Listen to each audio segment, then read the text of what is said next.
Morning, Vic. Morning. Morning, guys. Who is VUW? Is that Kamal? It's us. Hi, Yes. Anis. Oh, Was this A bit. account here yesterday? no, Yeah, that's what I wondering. that one. I thought it's Kamal or something. Who is this? It is us. Oh, yeah, correct. I can hear your echo. Wait, Wait. Can you hear me echo? can. Can. Can.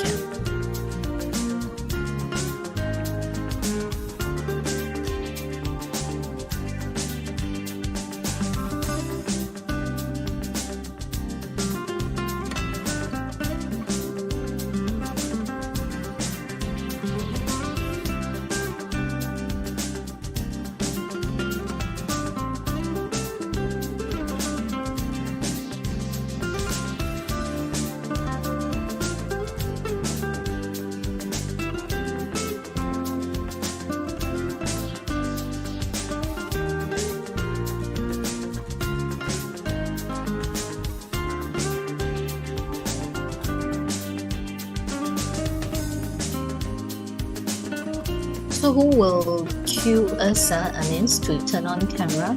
Will it be either you or Kamal, or is Me. it you? Okay, all right. We'll be watching now. So just to recap, just give a short greeting, morning only. Then I will introduce Vic, and then Vikram will come in, Yeah. and then Benny will take over. Benny says that he will come in to Zoom at about 8:45. So yeah. Chun.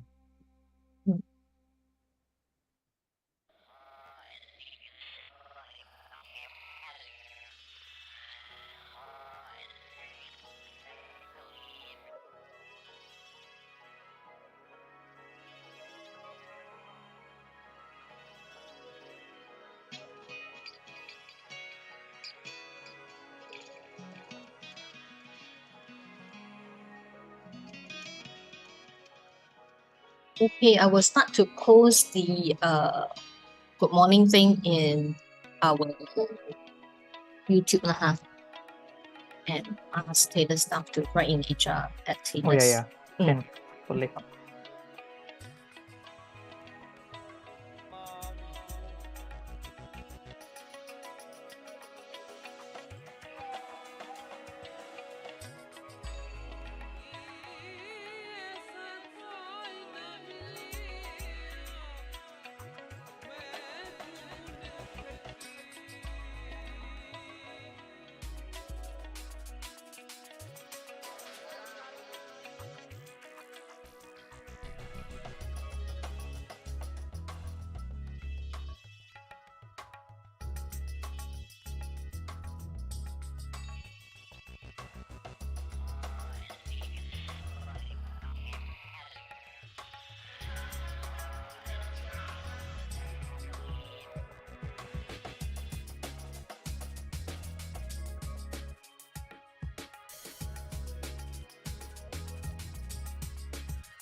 Hello?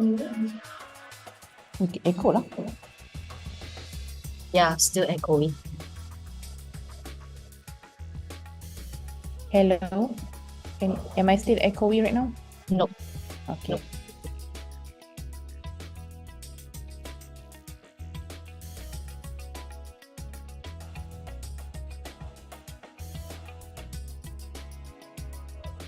Dr. Jinchi, can you put up your camera for a bit? I want to try the spotlight. Okay, can. Okay. You gotta look at my eyes.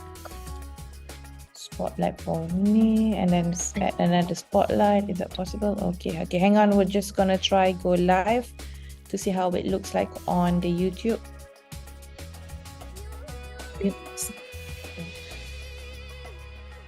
Kamal, can you go live for a bit? Transition.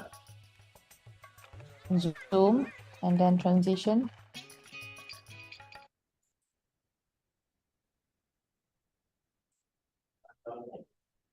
Tak payah countdown, just go live for a bit. We want to see how it looks like on.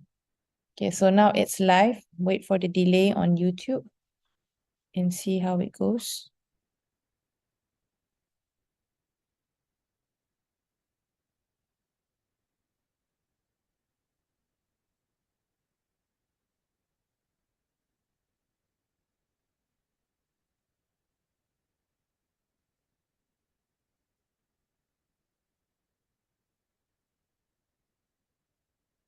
Can you say something, Dr. Jinji? Test, test. Hello, good morning. Can you hear me? Okay, hang on. The delay is there.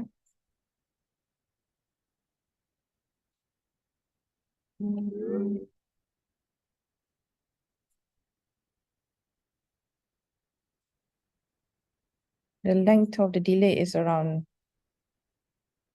30 seconds.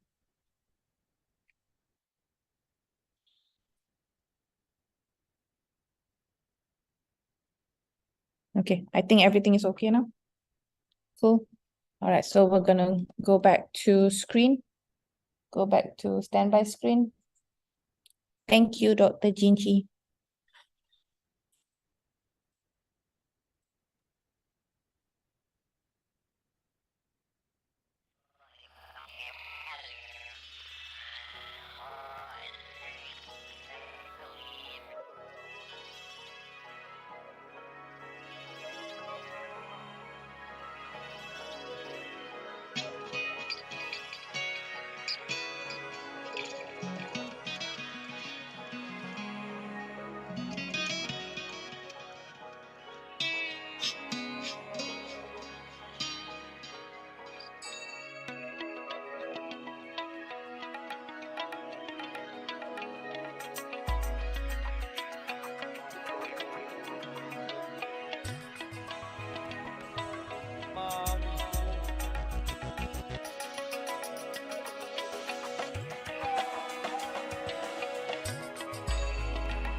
Hello, hello, Prof. Newman. Good morning. Hi, Benny. Good morning, Dr. Benny. 點解笑？聽咩？ Okay, I'm muted. Hi, very nice to meet you all. This is great, wonderful. Hi, Yeah. Benny, this is wonderful to see you. And Dr. Yinshi Yip, I'm glad to see you again. So Same wonderful. here. Thank you. Good morning. Mm. Yes, Good morning. it's nighttime over there. Yes, it's evening in Rather late. Providence. Exactly. It's 8 o'clock, almost 8 o'clock. So All good right. morning to you. And exactly, it's evening Good here. Good evening to you. Mhm. We will start shortly, Prof, and we will when the stream starts, we will all mute ourselves, and we will later after the introduction and everything. I will pass to Dr. Bikram, and Dr. Bikram will introduce Dr. Benny, who will then introduce you before we begin. Okay? So we will Sounds be good. all right. That's great. We will be queued to when the live stream is going to take place when the video starts. Excellent. Hi, Dr. Vikram. I haven't said good morning to you yet. So. Hello, Professor Dietrich. Nice to meet you. Nice to meet you too. This is really a great pleasure. Yeah, Uh, I'm meeting for the first time actually. Exactly. I will quickly get my iPhone, so I'm sure to be precise with the time.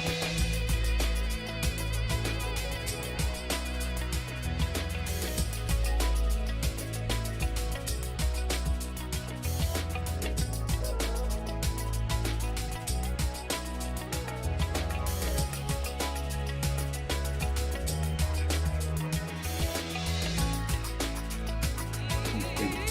I don't know if I need to.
Okay.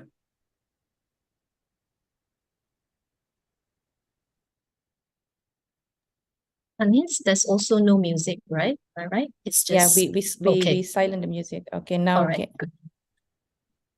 okay, now Zoom is on YouTube. Sound check. 1, 2, 3.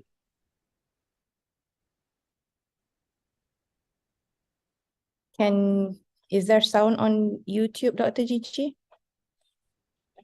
1, 2, 3. No.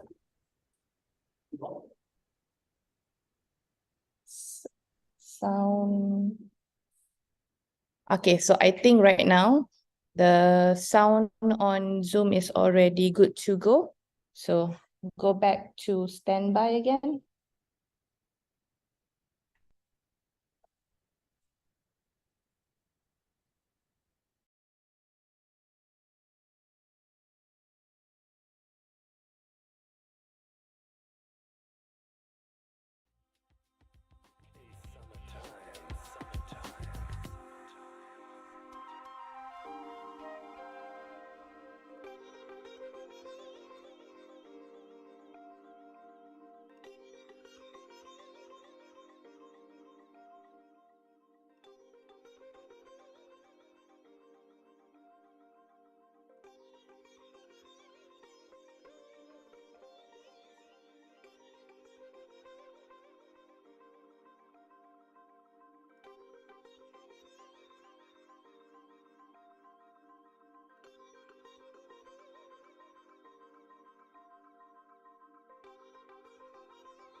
Currently, Benny is the board chair of Along the Edge Limited, a non-profit arts organization in Hong Kong, as well as a member of the program subcommittee of the Tank Company. Now, that is extremely impressive. Thank you for being here with us, and on to you, Dr. Benny. Right, thank you very much, Dr. Vikram, for the introduction. But of course, the focus is not on me today. This morning, the focus is on Professor Dietrich Norman. Welcome, Prof. I will just do a quick, introduction of your topic and, of course, of Prof. Dietrich. So the topic of our keynote speaker today is Agent of Change, 5 case studies in public art and architecture. And our speaker, of course, is Professor Dietrich Norman from the Department of History of Art and Architecture from Brown University in the United States. Now, Professor Norman is a professor for the history of modern architecture and urbanism and the director of the John Nicholas Brown Center for Public Humanities and Cultural Heritage at Brown University. Now, he was trained as an architect in Munich, Germany, and at the Architectural Association in London, and received his PhD from Munich University. His publications have dealt with the history of skyscrapers, movie set design, architectural illumination, building materials, and with the work of Ludwig Mies van der Rohe. For several years, he chaired the Public Art Committee at Brown University. He has held fellowships at the Canadian Center for Architecture in Montreal, the Institute for Advanced Study at Princeton, and the American Academies in Berlin and Rome, and won the Founders and Philip Johnson Awards from the Society of Architectural Historians, where he served as president 2008 to 2010 and was named a fellow in 2018. He was the first Vincent Scully visiting professor at Yale University and is a member of the Committee on Architecture and Design at the Museum of Modern Art. So without further ado, I'll hand over to Dietrich with your topic, and then we can have a discussion, after that. Wonderful. Over to you, Prof. Thank you so much, and good morning, everybody. I wanted to, of course, thank Dr. Benny Lim and Dr. Yin-Chi Yip and Dr. Vikram for the introductions, and of course, in particular, Dr. Benny Lim for our collaboration. The 2 departments, yours and ours here at the John Nicholas Brown Center, have long been partners and looking at public humanities and cultural management together, and we look forward to continuing this partnership. I wanted to begin by sharing my screen, and I hope you can give me a signal if everything works out. I will try this right now. And I have to share the sound, please. All right. Does that look convincing? Yes, looks great. Okay. So, as you know, my topic is the sort of question of how, in fact, architecture and art can contribute to a better world. And I want to share a few examples of architecture being agents of change. And this idea, perhaps before I start, I wanted to mention that, of course, the idea that architecture can make the world a better place is something that is very tightly connected with the sort of arrival of modernism. It begins really in the 19th century, and then a few major thinkers in the 19th century produced this idea of how closely architecture and society are connected. And I'll very quickly, for a few minutes, will go into history and give you a few examples. And then I want to take you on a trip around the world and present a number of case studies from all continents to you of where I see important agents of change. We'll begin in China and then go over to Pakistan and Africa and South America and end up in the United States at the very end. So we will, I've selected examples from all continents, and hopefully I can give you an idea that I am quite convinced that architecture has major contributions to make in the sort of improvement of fighting climate change and making life better for less privileged citizens. So quickly back to the 19th century, I just wanted to mention those reform movements in Europe and in the United States. And people come to mind in the United States, someone like William Morris, for instance, who wrote famously that architecture embraces the consideration of the whole external surroundings of the life of man. We cannot escape from it if we would, so long as we are part of civilization, for it means a molding and altering to human needs of the very face of the earth itself, except in the outermost desert, he added. But if we look at his life, he did wonderful work, created great architecture, and created all-encompassing works of art that included furniture and wallpapers and tapestries and furnishings for the house. But he was a convinced socialist and ultimately suffered greatly from the fact that all of his efforts did not lead to products that were affordable for the working class. This is the house he developed in a wonderful sort of early arts and crafts style in the 1850s, together with his friend Philip Webb. But what he produced in his different workshops, wallpapers, as I said, furniture, and many other items, books, and so on, all of that ended up being rather expensive and not affordable for the working class. And he realized that and talked about how difficult it was. Another example, here's a man, Louis Sullivan, an American architect, who said, architecture is not just an art to be exercised with a great or lesser degree of success. It is a social manifestation. If we want to know why certain things are as they are in our architecture, we must look to the people. For our buildings as a whole are an image of a people as a whole. Although specifically, they are the individual image of those to whom, as a class, the public has delegated and entrusted its power to build. Therefore, by this slide, the critical study of our architecture becomes not a study of art, but in reality, a study of the social conditions producing it. And he too designed wonderful buildings, but not necessarily buildings that made cities a better place for those who were less fortunate. He did not manage to alter the social conditions of his time. Another great example, of course, Le Corbusier, world-famous architect, born in Switzerland and then lived in France most of his life. And he said architecture is, inherently political. In his most famous book, Towards a New Architecture of 1923-24, he said, architecture or revolution, that's the choice. Revolution can be avoided, he said. If we just create good architecture, we can solve our societal problems. When we look at his work, once again, he was engaged in cities and said, we have to solve the slum areas of Paris. I'll just show you a short clip from a film he produced in 1929. And he showed the dark alleys that were unsanitary, unhealthy in the center of Paris, and suggested that instead one would take all of this down and, in fact, cut a huge highway through the heart of Paris, which is a very beautiful city. Many of you might have seen it or know it from photographs.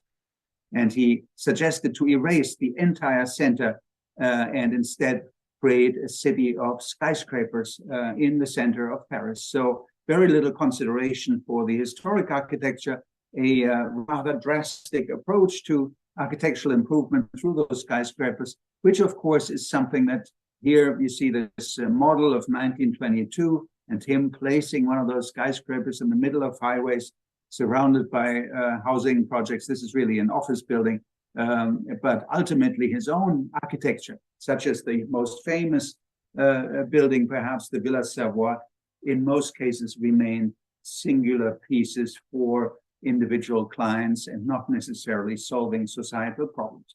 So despite the great hope for architecture and the conviction that architecture was at the heart of the solutions for a better society, the track record is somewhat mixed if we look back. But I think we are now at a moment where we can reconsider this equation and see the power of architecture as a major driving force. Just a few more images.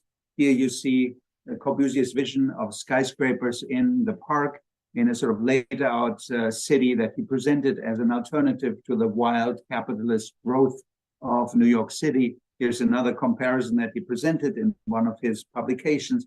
And later critics have sort of transplanted his ideas into Central Park in New York, but also tried to highlight the fact that this idea of towers in the park was actually adopted around the world to address housing problems. In some cases, somewhat successfully. Here in New York City, Stuyvesant town ended up being, after a sort of rocky start, and being segregated by race initially in the years after World War II, ultimately became a very successful enterprise, is now highly sought after as a housing project.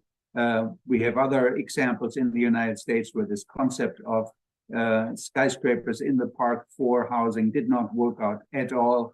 We have famously failed huge housing projects built in the 50s and 60s, such as Cabrini Green or the Robert Taylor homes here in Chicago that were all demolished, or Pruitt-Igoe famously in St. Louis. None of them really proved to be successful. Different case, of course, in big cities like New York City and Chicago, apartment living has succeeded. Elsewhere in the world, in Europe and in Asia, towers in the park, here's one of the new towns in Hong Kong, of course, have been extremely successful in providing houses for the broad population. Rental housing is, as you all know, of course, very successful and prevalent in Hong Kong, and here the model has worked. So the sort of role of architecture in all of this is, as I said, varies very much from location to location, and its sort of central role in moving us forward to a better world is something I want to discuss in a few case studies now. So the idea is that I take you around the world and look at case studies that deal with materials, with structure, with technology, with art, and in that case, introduce us to a few central ideas. I wanted to mention, since we're all aware of climate change and the need to stem the influx of greenhouse gases, that in fact, it's important to know that 36% of global energy is devoted to buildings and construction. 22% alone is residential buildings, 8% is non-residential usage, and 6% is the construction energy. Most of it, 82% of all this, is actually supplied by fossil fuels still to this very day. The emission of energy-related greenhouse gases by buildings is 33% of all the output of greenhouse gases comes from buildings. And maybe the most shocking additional figure that we should keep in mind is that 70% is the share of global energy-related greenhouse gas emissions attributed to cities, although cities only occupy 3% of the world's surface, but they emit 70% of energy-related greenhouse gases, and so they're a major contributor to climate change, and that, of course, needs to be addressed. That's basically what I want to sort of talk about a little bit in the upcoming 40 minutes or so, or 30 minutes by now, and just quickly show you a few examples which I think are significant and very interesting in thinking about different use of materials and different use of function and structure, all the central elements of architecture. So I will begin with an example of reuse of existing materials and end with a similar, I go sort of in a circle, starting in China and then going to the United States. At the beginning, at the end, there's an example of reuse. And in between, you will see I talk about material, structure, function, technology, and art. So those are my case studies.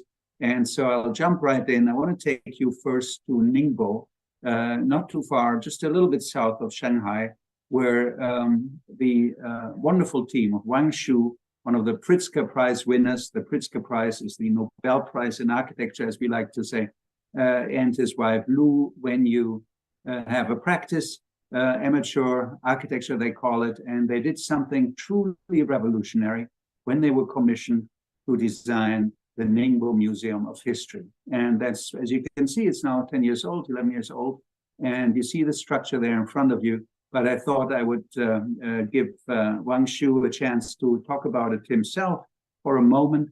And I hope if you can't hear the sound, please let me know. I hope this works now. So let's see if I can make this. My name is Wang Shu, and I and my wife together, we have a small studio called Amateur Architect Studio. We started designing the Ningbo History Museum from 2003. Originally, this area, they have about 30 beautiful villages there. They demolished every village, beautiful village here. Yeah, everywhere you go to see, you will find like some ruins, the building be demolished, but everywhere is materials. It's beautiful materials there. So I talked to our client. Yeah, I want to do the collection to all these materials. I want build this museum to the people they originally living here. They can keep some memory here. It's two things mixed together. It's concrete in the surface with a large amount of recycled Chinese materials. So I will end here, and you see it's a very simple idea, amazingly simple and convincing.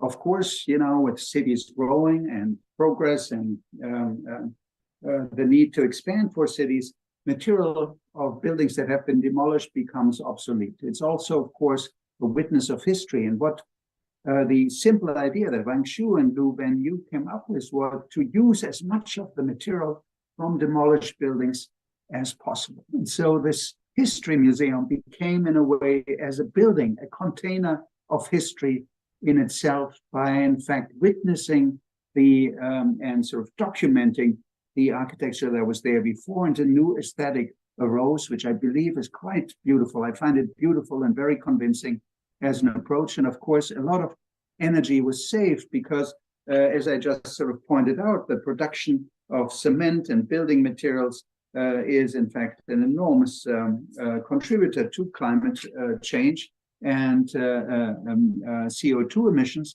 And so I'll just show you a few images that I think hopefully will show you how convincing this new aesthetic is. And here's the museum seen from the outside, and the material that clads the structure is from those demolished buildings. And you can see the red spots are usually roof tiles. And then there's the wonderful gray clay, quite typical for the area, and sort of mixed up from different piles and ruins, as he described it.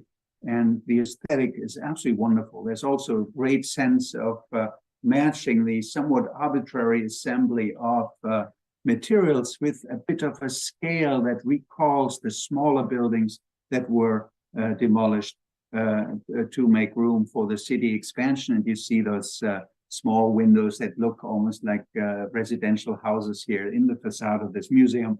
As most museums, it doesn't need too much light inside to protect the artwork. So just a few images, and I think, I hope you will share my enthusiasm for the beauty of these walls that are eager to tell you stories about what happened in the walls whose remnants we find here under the roof tiles that are now embedded in this wall. And he's just an amazingly brilliant and thoughtful architect.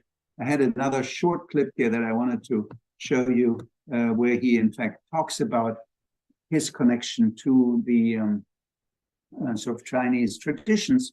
And before I let him speak one more time, briefly in this clip, I want to point out how the concrete too tried to echo traditional methods of building. As you can see here, what is impressed into the concrete is the formwork that was made out of bamboo. And you can see how the bamboo was tied together. You have the sort of negative image of the formwork into which the liquid concrete was cast. And so again, it's a story of how the building was made and the materials used, and all of this becomes readable and very evocative. So another very short clip from Wang Shu.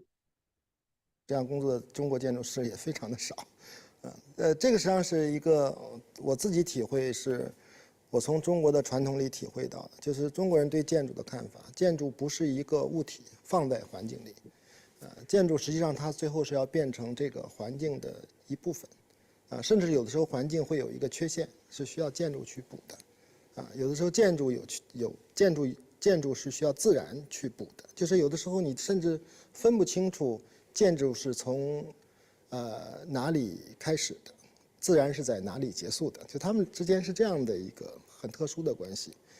基本上我在中国之外看到的大部分的建筑师的工作都是把建筑当做一个物体，直接放在了自然中的某个地方。So you got the message really quite wonderful. It's a plea for regionalism, and also it was just one sentence which in a way is almost sort of a subtitle for my talk. He said, if there are flaws in the environment, architecture has to make up for it, has to respond to it, and that's exactly what I'm trying to put. So Wang Shu is really a major witness to all of this, and so here's one last image where you see the impressions of the bamboo to the concrete in the formwork on the left, and on the right the wonderful assembled bricks of lost buildings that were there in that location before. I want to move on, and the map is always going to show you where we go next. I wanted to take you to a small town, Shaoxi, near Longquan, where they started a few years ago an ambitious project to celebrate a building material that has a long tradition but has gone out of favor in many parts of the world, and that is bamboo. And bamboo obviously is the fastest growing plant, as we all know, and it has amazing qualities, of course, of often strength that can match the strength of steel. I think Hong Kong is one of the few cities where you still have bamboo, and I think it's fantastic, of course, bamboo as a building material for scaffoldings, etc. And the idea is, of course, to bring bamboo back as a major material, and I will just show you a few quick examples. And so there's a bamboo biennale that was founded, so the idea that every 2 years you have an exhibition of new research and new buildings in bamboo. But it seems to me that while it was started a few years ago, there wasn't a second, after 2 years, I think it was probably during COVID, there was not a second iteration of it, but I'll just quickly show you one example there, and also the relationship to Chinese architecture history. This is actually an interesting project by a young Austrian architect, Anna Herringer, who works all over the world with bamboo and with the other material that is also important here, rammed earth. And so she built a little hostel, almost like a hotel, there in 3 buildings with rammed earth, very much sort of understanding the architectural traditions of the area there, and then envelope the rammed earth core with a very beautiful woven roof of bamboo. As you can see here, and those 3 hostels were then executed as this absolutely imaginative, beautiful set of public buildings.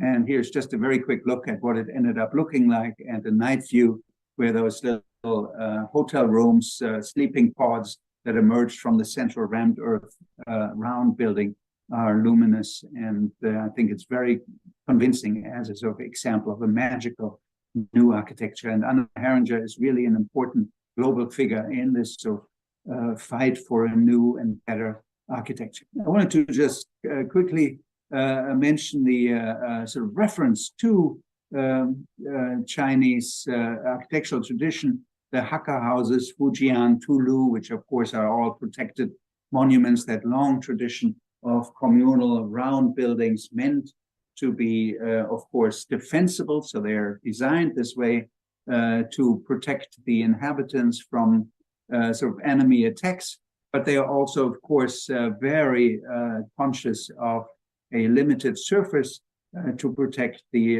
inhabitants from sort of too much exposure to cold air, etc.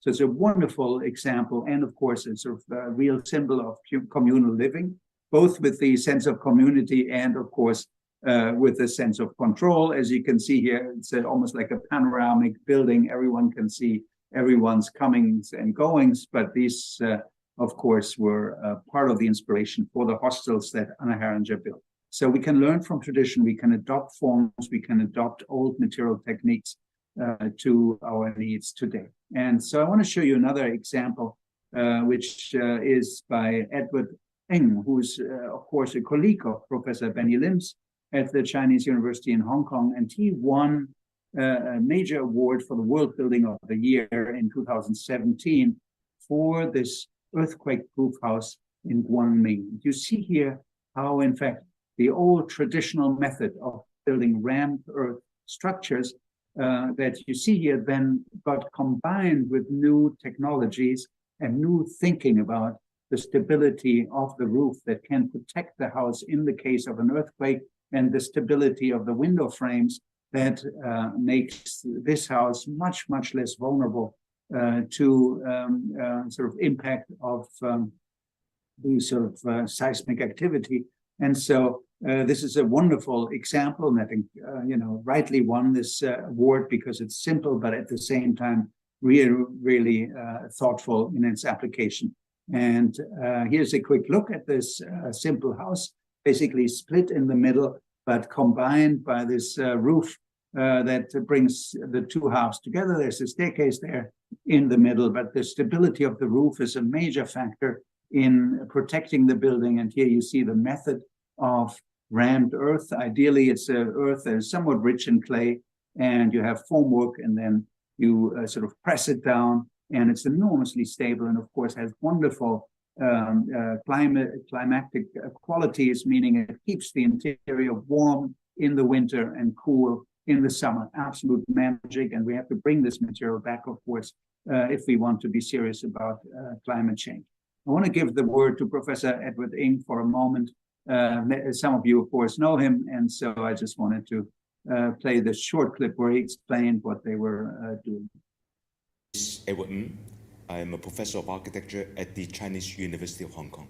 We have just won the World Building of the Year award at the World Architectural Festival for our project Guangming Village Reconstruction in China. It is an anti-seismic earth house. In 2014, there was an earthquake in China, and we went to the village and we found that most of the mud houses were destroyed. We saw that people there were suffering, especially an old lady who lost her house and was living in a tent. I was very touched. That was our motive for this building. The most important thing when we first started work is to investigate what were the problem of the destroyed house. So we collaborate with the local university in Kunming, and they actually help us to connect up with the villagers and also the local government. We also work with a team at Cambridge University. They are expert in seismic resistant design. First of all, the house is a very simple house. It has to be simple because villagers need to know how to build it. Together with our seismic design expert, we start to improve the earth mixture that they have on site, applying some scientific principles to it so that it is stronger and it's more workable. For seismic resistant design, it is important that the geometry is simple. A square form is always stronger. So we start our design with a square block. The roof is also very simple and is pyramid in structure. So even if the wall collapses, the roof will still stay on. So it allows people to escape without being hit by the tiles and structure and things like that. I'll stop it here. I think you get the key idea. So it's the simplicity of the plan, the stability of and other elements that just make this a great improvement for architecture in earthquake-prone zones. But at the same time, of course, using rammed earth is a great contribution to fighting climate change. And as you heard, perhaps once again, so just in a half sentence, what's also important here is that the central idea is that the people living in the village can build houses like this by themselves. They can execute them. They are simple enough to build them. And so they can really learn how to build without architects, without big firms coming in and produce this great architecture. I wanted to take you, continue with my journey Here you saw already bamboo applied in the Bamboo Biennale, but it can be applied, of course, structurally, and it has just an astonishing, it's a powerful physical makeup. The skin of bamboo, as you all know, is very, very hard, and the sort of, if you cut through a hole of bamboo, you will find that the cell structure changes, and the sort of outer skin is the hardest part, and it gets a little softer, so it's not as heavy as if it were a piece of solid wood, and it grows extremely quickly and can be regrown. And of course, it is so strong that in many cases, it equals the strength, sometimes surpasses the strength of steel. And so you can use it for huge halls where you usually would have a big steel girder or a concrete beam. And you can, in fact, avoid this with a material that is completely sustainable. And I'll just quickly show you a great example in Chiang Mai in Thailand, the Panyaren International School, again, a sort of public building by Chiang Mai Life Architects in Construction. And this is the sort of very beautiful roof structure, as you can see here. And we get a little closer, and then you find the interior of this hall that's used for sports and for events and for meditation practice. And you see here the bundled bamboo in girders that are still reminiscent with their sort of zigzag stiffening for tension and compression. Certainly something that was initially developed for steel, now applied here very successfully for big halls. And we have now many techniques that make bamboo, which of course is initially susceptible to insects and deterioration, but we can now treat it so well that it can actually be used for major buildings. And I very much hope that that will gain ground. It is ultimately the sort of progress with these building materials has to do a lot with politics, with lobbying of firms who fear that they might lose some profits, and they lobby for changes in building codes that might sort of keep us from using bamboo. But this needs to be fought on the level of politics to make way for this great material to help us fight climate change if we need big buildings such as this. So I'm going to move on very quickly. Now, in fact, I want to introduce you to one of my favorite contemporary architects in Sindh province. And this, of course, is the wonderful Yasmin Lari, one of the first female architects in Pakistan. She just 2 years ago won the Jane Drew Prize, Global Prize for Women in Architecture. And she has built, after initially building rather sort of traditional glass and steel buildings in Karachi, as you can see here, a big bank building with a big sort of glitzy interior courtyard. She changed her approach completely and has now developed houses that can be mass produced out of bamboo, mostly something in the tens of thousands, in fact, and has really changed the life for those affected by climate change, by floods and other disasters significantly. And I'll just quickly show you another clip so we get to know her a little bit. Absolutely wonderful, one of my great heroes. And here she is in front of one of the houses that she built in Sindh province in Pakistan. तकरीबन कितने बंदे वहाँ पे जाके रह सके थे इसके अंदर? इसमें 12 से 15 20 बंदे इधर गए। 20 बंदे और सारा सामान भी? सारा सामान भी। सामान इकट्ठा किया था। 15 से 20 बंदे इधर रहे। एक पे रहते। ऐसी जगह हमें चाहिए हमेशा फ्लड एरियाज के अंदर जहाँ पे एलिवेटेड हों, so that people can take refuge. So that's the reason why I designed structures that were on stilts, and this we could do with bamboo quite easily. This gives you shade in the summer scorching months, and the upper level we began to use as a women's center. So during the floods, since the lower section is clear, flood waters can flow through quite easily. And if, God forbid, the levels rise to 7 or 8 feet, at least the people will be quite safe on the upper level. And in this way, they do not get displaced, and they also do not lose all their belongings. If they were displaced, they would take them several months before they could come back and start again. तो हमने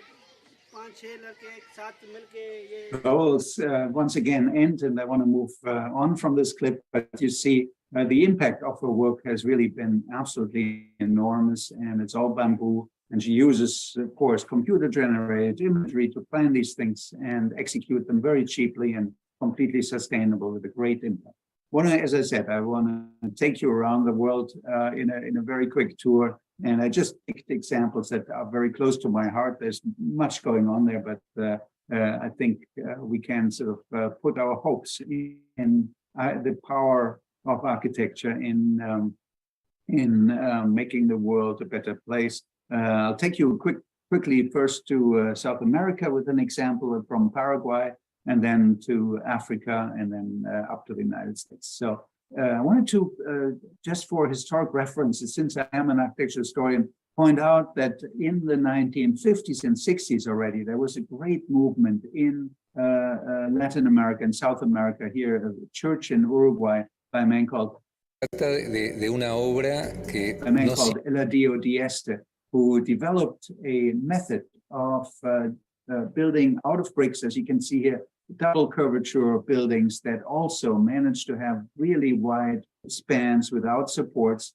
And this is perhaps his most important building, the church in Atlantida, which is just sort of north of Montevideo in Uruguay. Beautiful church, and structurally a real miracle, because these brick binders basically cover an enormous interior for a church, very workable, and you see that here in that wonderful photogrammatic rendering. So I want to stop it here and move on. This was an inspiration for a wonderful office in Asunción, and of two young architects. Now they have a whole team that felt that, just like Eladio Dieste, the great Uruguayan architect whom I just showed you, who had always said, ultimately, resistance to the existing forces in the building industry and forces of political suppression can come from resistance through, in fact, sort of intelligence and change in the way we make things. And he felt materials and their use can actually create a different system of architecture. And so he created these enormous brick walls just based on a different understanding of how bricks actually can be put together. And this young office here did the same thing. And you see how bricks are used suddenly as very inventive pillars or wooden pillar supports and extruded roof that also used bricks from a destroyed building. Here is the display at the Venice Biennale of a new vault made out of thin brick beams to, in fact, cover larger spaces, as you can see here in this sort of parabolic form. And Gloria Cabral in particular, and you'll hear her talk in a second,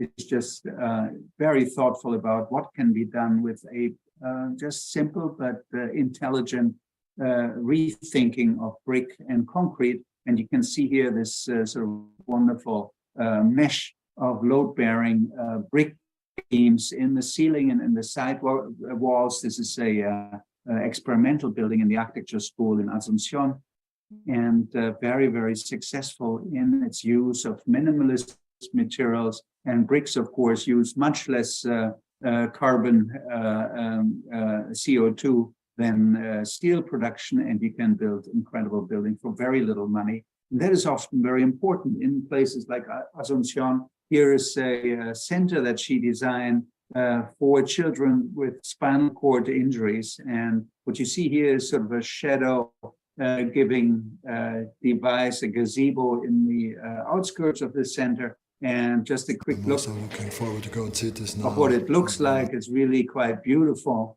And basically just sort of a load-bearing grid out of these short brick beams that they designed. So very cheap and very easily constructed without major firms being involved. And I wanted to give her the word because she's so beautifully eloquent about the role of architecture. And so here's Gloria talking about the magic that architecture contains. Yo yo como ser humano siento una responsabilidad de transformar nuestra realidad. Mi herramienta, que es una herramienta mágica, es la arquitectura. So isn't that beautiful? You know, the magical tool to make the world a better place is architecture. And she is absolutely right. I couldn't agree more. It's one of the most amazing tools. This is the interior here with those wonderful walls out of bricks for children with spinal cord injuries that are then, you know, brought into this pool to exercise and swim and come back with sort of enhanced movement.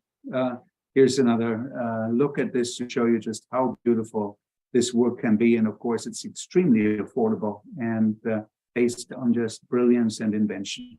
I want to move on, of course, as I said, take you to Africa as my penultimate stop, and want to show you one of the most brilliant projects of recent years, the Makoko Floating School in Lagos, in the slums. There's a sort of particular area in Lagos where people live in houses on stilts in the waterfront, quite precarious often regarding flooding, etc., and great need of infrastructure and, in fact, of school buildings. And so here's the Kunle Adeyemi Makoko Floating School, and I'll let him talk for a second, but you get a good idea of this particular area in Lagos. I've spent a large part of my career developing an expertise on high-profile, large-scale projects, museums, corporate headquarters for international organizations, skyscrapers. And my belief is that in developing Africa, we need to find solutions that can be developed by the grassroots, through the grassroots, and achieve the same level of significance as we have on the sort of high-end projects. So he, just like Yasmin Lari, had started with sort of high-profile projects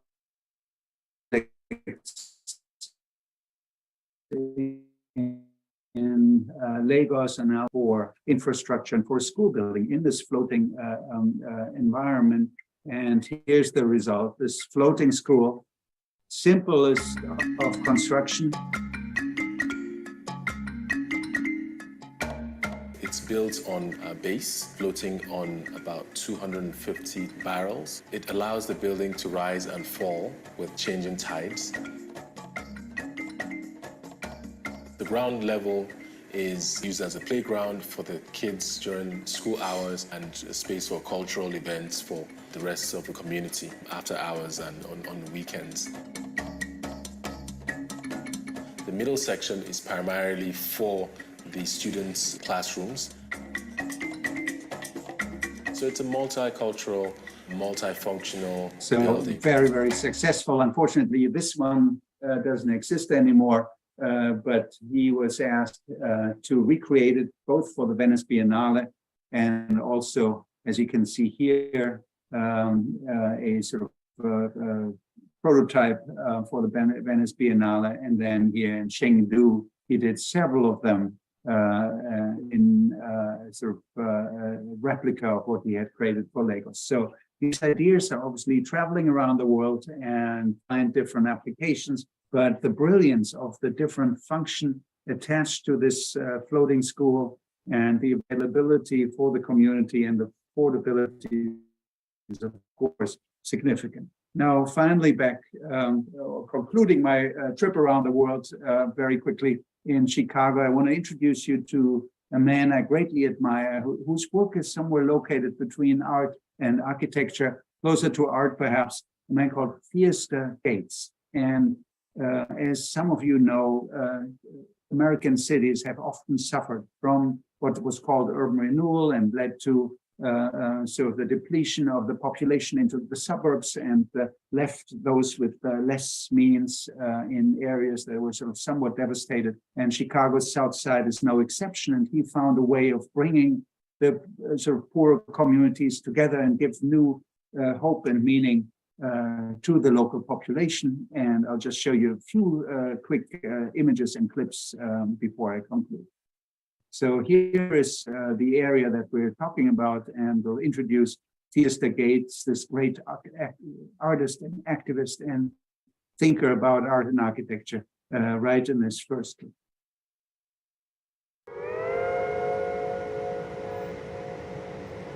A burned out church in a rather poor area in the south of Chicago.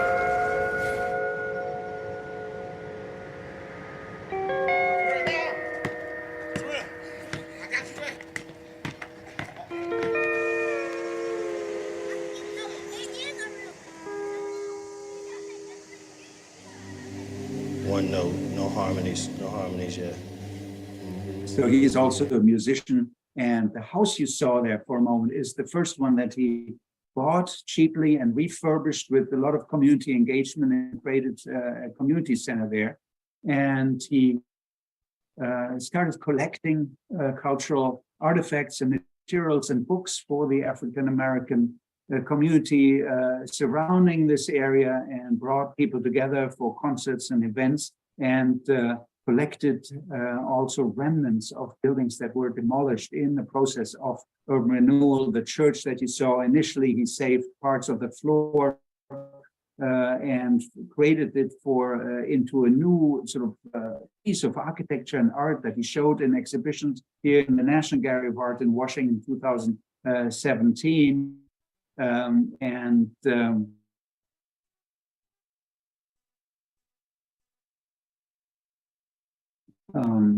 Here's this created art pieces from these found objects. This is sort of how I said in the beginning, I'm sort of coming full circle a little bit what we saw initially Wang Shu doing in China. And so here's that building that I mentioned that he bought and refurbished, and then he built a small addition again with reused bricks. And he said, we were trained that it takes a long time for cities to change. So I felt like I could hack the system. In addition to taking on long-range developments that would take me 10 years to figure out, I could do small incremental projects that could be affordable and simple, that could have an impact immediately, he said. Here's my favorite example. The Stony Island Trust and Savings Bank that had been closed was falling apart because the community had moved on. The area was somewhat depleted of people. And he made a deal with the city of Chicago to get this cheaply and find a way to re-inhabit it and make it a community center. And he has to tell you that story himself. It's one of the most beautiful stories that I have come across regarding the power of our public art and architecture. And here we go. Here's the clip I wanted to play for you.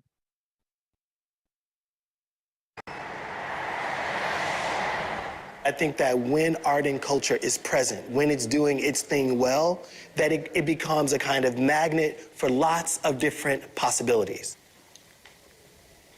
The city of Chicago gave me this building that is called the Stony Island State Savings Bank. The building was in bad shape. There was no bank that would give me the resources necessary to restore the bank. And so we used the marble partitions from the bathrooms to create these small bank bonds. And then we went to Basel, Switzerland, to Art Basel, and we sold the bank bonds. I'd like to imagine that we sold them to Swiss bankers. We sold those bonds for $5,000 or something like that, and we sold a couple hundred of them. We raised $1 million to get the party started for the restoration of this bank. That in a way, the bank produced its own new currency that then helped to restore the bank. I love that.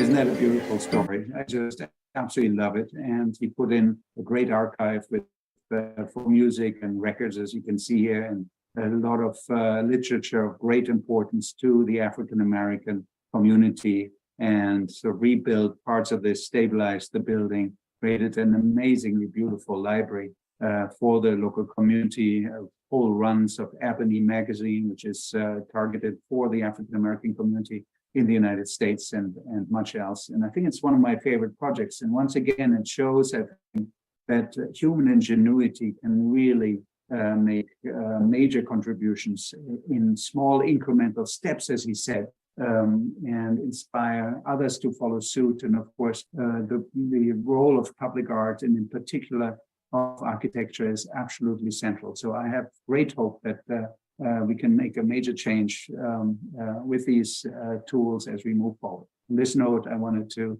thank you for your for listening to my talk, and I look forward to your questions. Well, thank you so much, Professor Norman. Thank you so much for your presentation, and thank you for taking us around the world with all these, very interesting, architecture. Well, we have some time, maybe 15 to 20 minutes for Q&A, for discussions, and I just want to very quickly, respond that I think the case study you presented are really excellent, case studies, because when I first got your topic, I'm thinking about the word agents of change. And I mean, in typical change management, in terms of business, change management, we often, appoint change agents as well. And most of the time, in management studies, when we talk about change managers or change management, we are always thinking about change agents who are from different levels, different power structures, and some may be more junior, some more senior people. And in the case of architecture, unfortunately, from where I come from, like, in Singapore, for instance, it often seems like the cultural landmarks are the one that are given the priority, and a lot of the other architectures are rendered subordinated, or in a way not as important, and they are often the government is often ready to remove and not really considering the cultural significance of those buildings, at least within the community. So I think it's really great that your case studies actually go beyond that and really show us a range of different types of architectures that sometimes really ground up. I want to start with the first question from an audience, but I have my own interpretation as well, because I think from Wang Shu, the Ningbo's architect, and saying that architect is part of the environment, and no building is in a way no building is standalone or an island, right? And so this question from our audience is, indeed, the role of architect is life-changing when societal and environmental needs is the center of the design. Now, what is your opinion about the continuous building of skyscrapers in many cities that is not in sympathy with the surroundings, be it in design and the materials that's being used? Yeah, over to you, Prof. Yeah, that's a very, very good question. And of course, as I showed in the beginning, skyscrapers have turned out to be a very good response to the need for housing for lots of people, be it in Singapore or be it in Hong Kong. Of course, we know that there is, however, I think a sort of change on the horizon that makes the building of skyscrapers much less impactful on the environment. So in a number of countries, in Norway, in Canada, in the United States, we've made great progress with building skyscrapers out of wood, out of sustainable material, and sort of laminated wooden beams is the new sort of way to go, and they have much less CO2 emissions and regrow.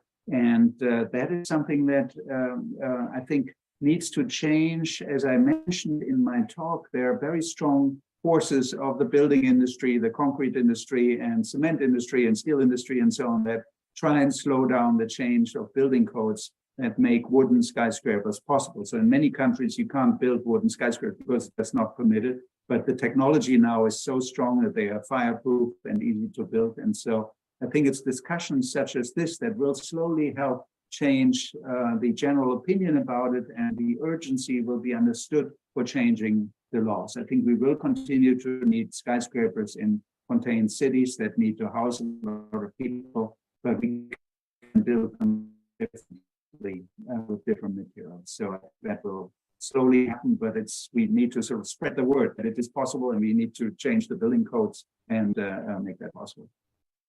Yeah. Well, I just want to interject, perhaps, at this point also to talk about, architecture within the political dimension. Of course, the idea of politics is underlying in your presentation, and we can see that actually some of the case studies that you presented. I mean, I'm not familiar with them, but I assume that they were probably outcomes. For example, the case in China, in Boise and in Sin, I think they were probably outcomes of some inefficiencies of the local government to take any action. And that's why, there are external, parties coming in and the architects coming in to build this.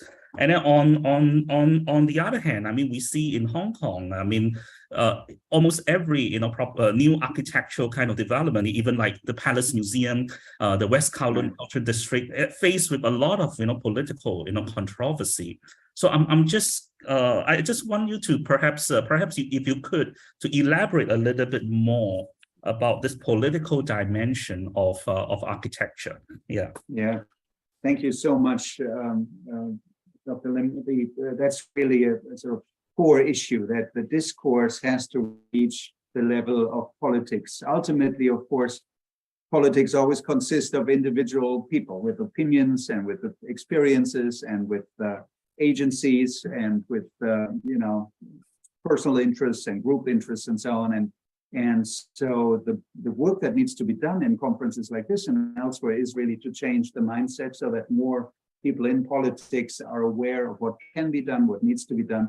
But it is certainly a slow process. I think you're absolutely right that architecture, in a way, is always, I tell my students always, architecture is never not political. It's always outcome of some sort of political process, right? And as you said, architects jumping in, responding to shortcomings, etc., and taking over important roles. But it depends really on each system a little bit.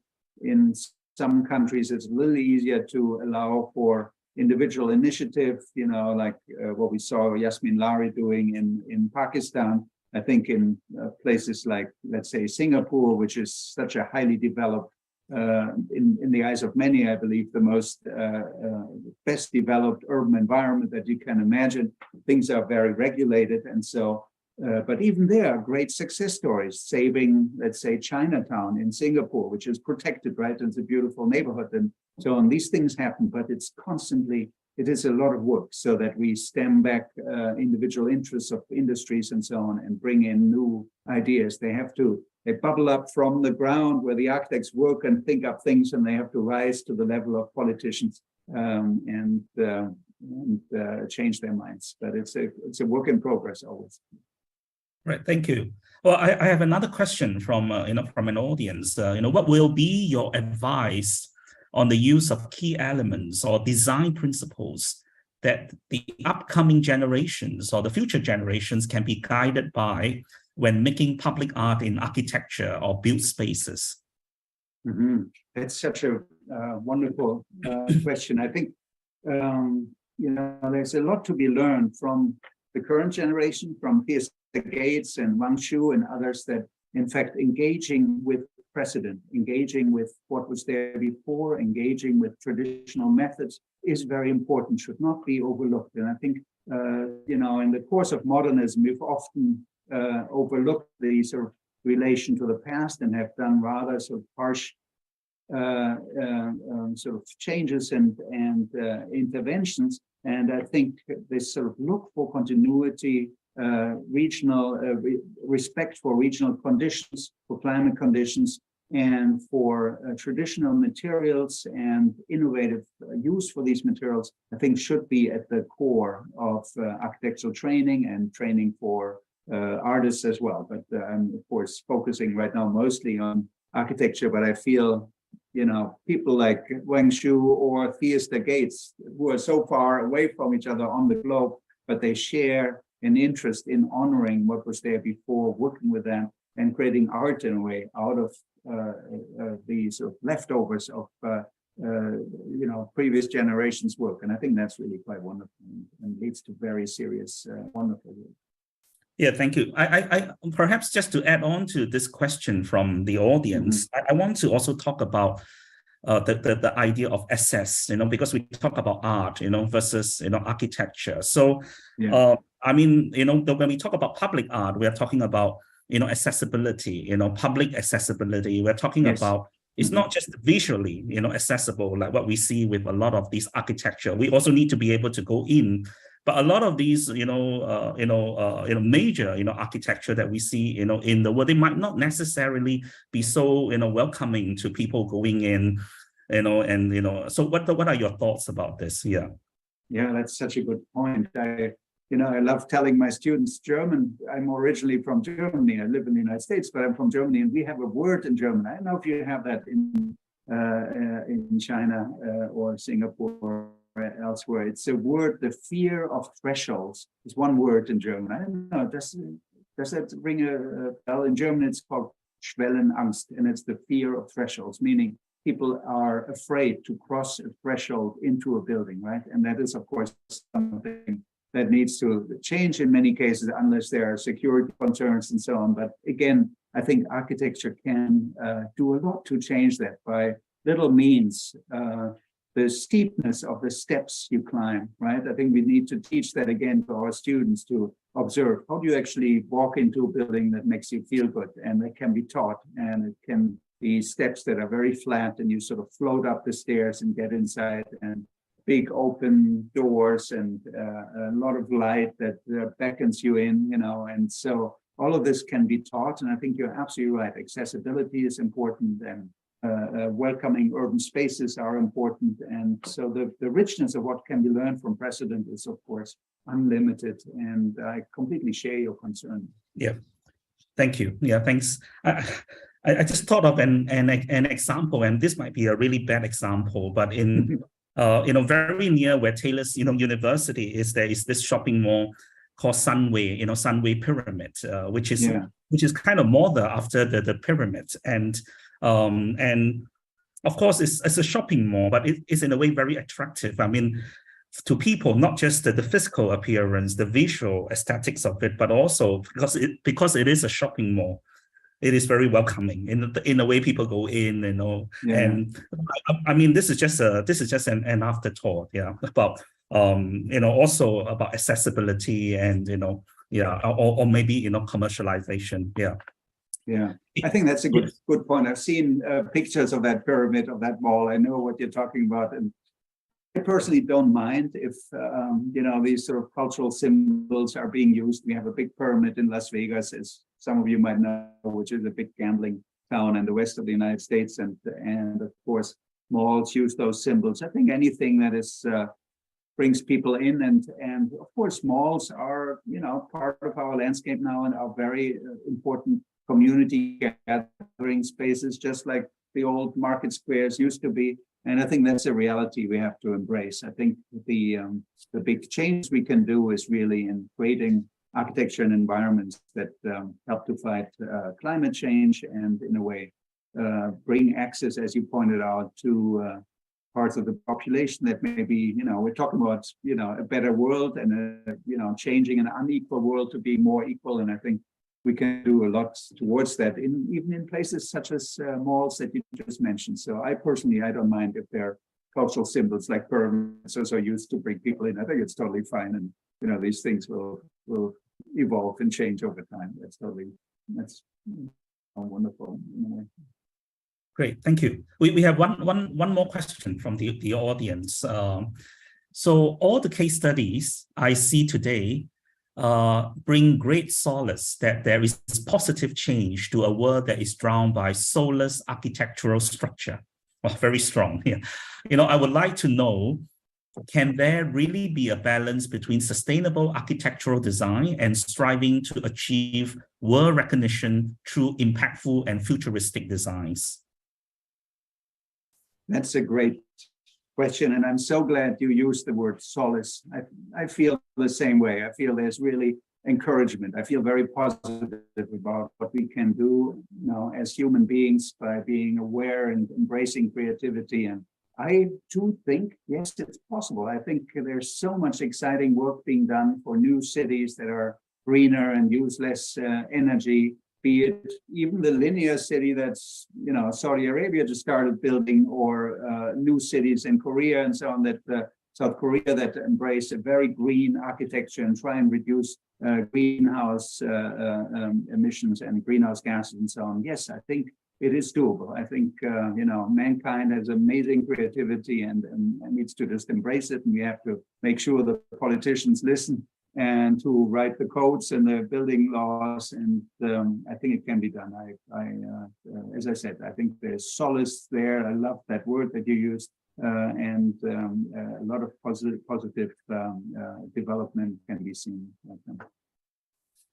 Right. Thank you. Thank you so much, Professor Dietrich Norman. Thank you so much for being here today. I think that's all the time we have, today. And, once again, thanks for taking us around the world with all these interesting case studies and allowing us to rethink about the idea of sustainable architecture, especially, in maybe in the last few years. I mean, I'm not an expert, at all in architecture. I'm my background is in the arts, but I have read article about some criticism about sustainability and architecture. But I think today you gave another new a set of different insights into this idea of sustainability. So thank you very much. Yeah, thank you. Thank you for the invitation. It was really a great pleasure. Thank you. Indeed, an inspiring presentation by Prof. Newman. Thank you for the eye-opening session on the change public art and architecture can bring. A big thank you as well to Dr. Benny for moderating this session. With this, we now approach the final keynote speaker of the day, Dr. Jan Katien. I would like to invite Dr. Benny again to moderate this session. Thank you. Hi, Dr. Jan Katien. Hi, Dr. Jan. Hello, hello. Yeah, it's good to see you. And may I just take this this short moment to quickly introduce our second keynote speaker and the last keynote speaker for this whole conference. Dr. Jan Katien, whose topic is simply, but I think there's a lot of discussion that we can have afterward, civic practice. Dr. Jan set up the Jan Katien's The Architects in 2004 with an ambition to turn design into an open and collaborative process that empowers communities. His research has established the methodology that characterizes the studio's work today. His contribution transcends disciplinary boundaries and includes writing, speaking, architectural design, urbanism, and theater. He studied at the Bartlett, where he was awarded a distinction for his postgraduate diploma and a commendation for his master's. His PhD was twice nominated for a RIBA Research Award. Jan's book, The Architectural Chronicle, Diary of an Architectural Practice, was published by Ashgate in 2004. Jan teaches and lectures in the UK and internationally. He's also a lecturer in architecture and engagement at UCL. So today, Jan Katien's Architects is recognized internationally as one of the leading participatory design practices with award-winning projects that are celebrated for their spatial and civic accomplishment. So over to you, Dr. Jan. Hello, thank you very much for that generous introduction. Thank you, and thanks for inviting me. I'm going to try and share my screen.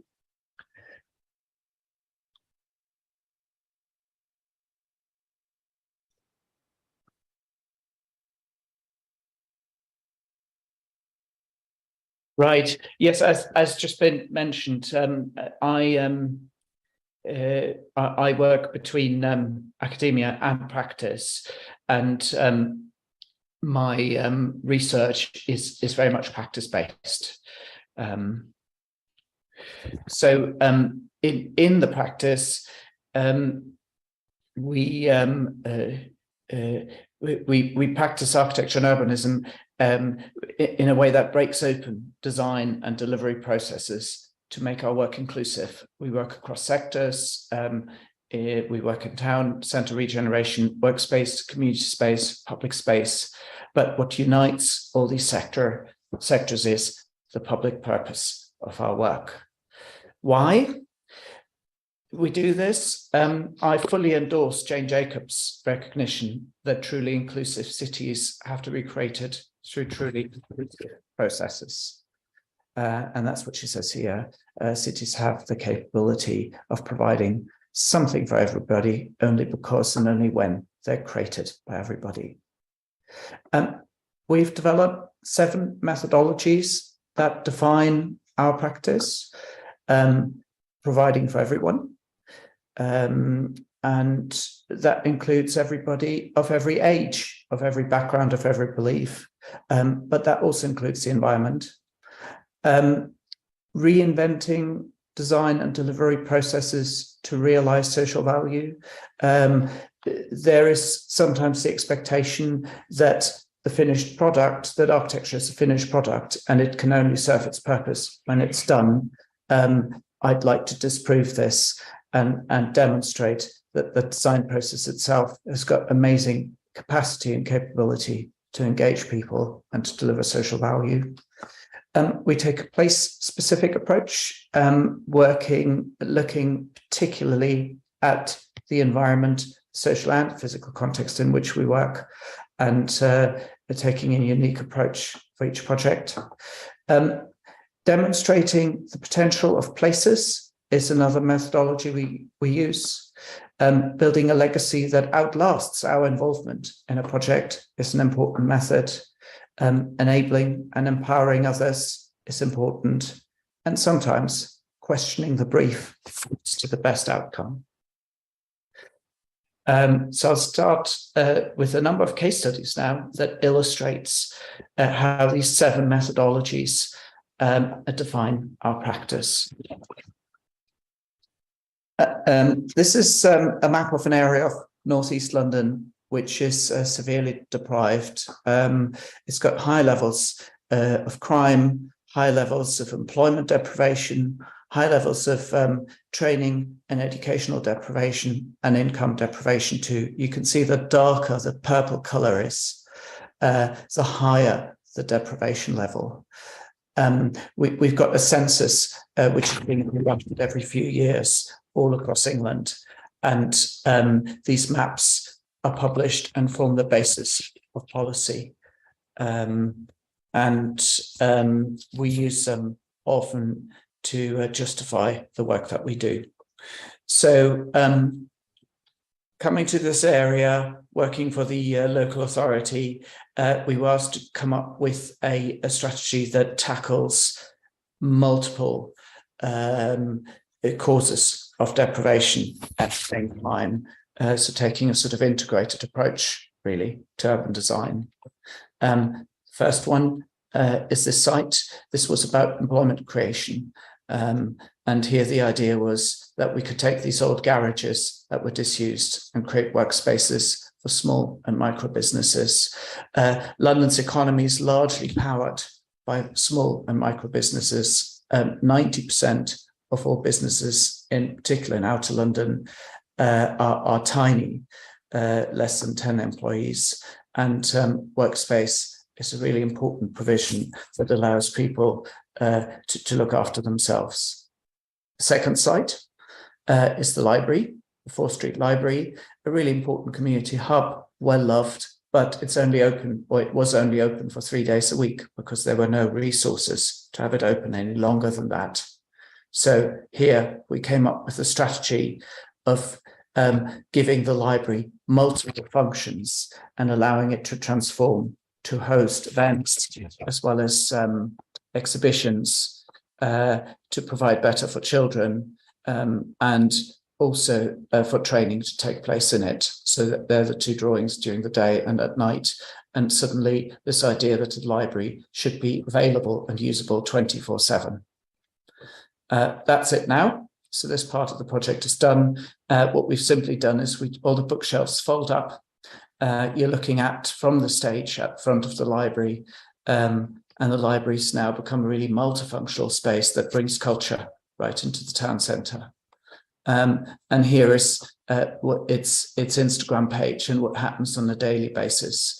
So you can see it's a food bank, it's a music venue, it's an exhibition space, and it's a training space too.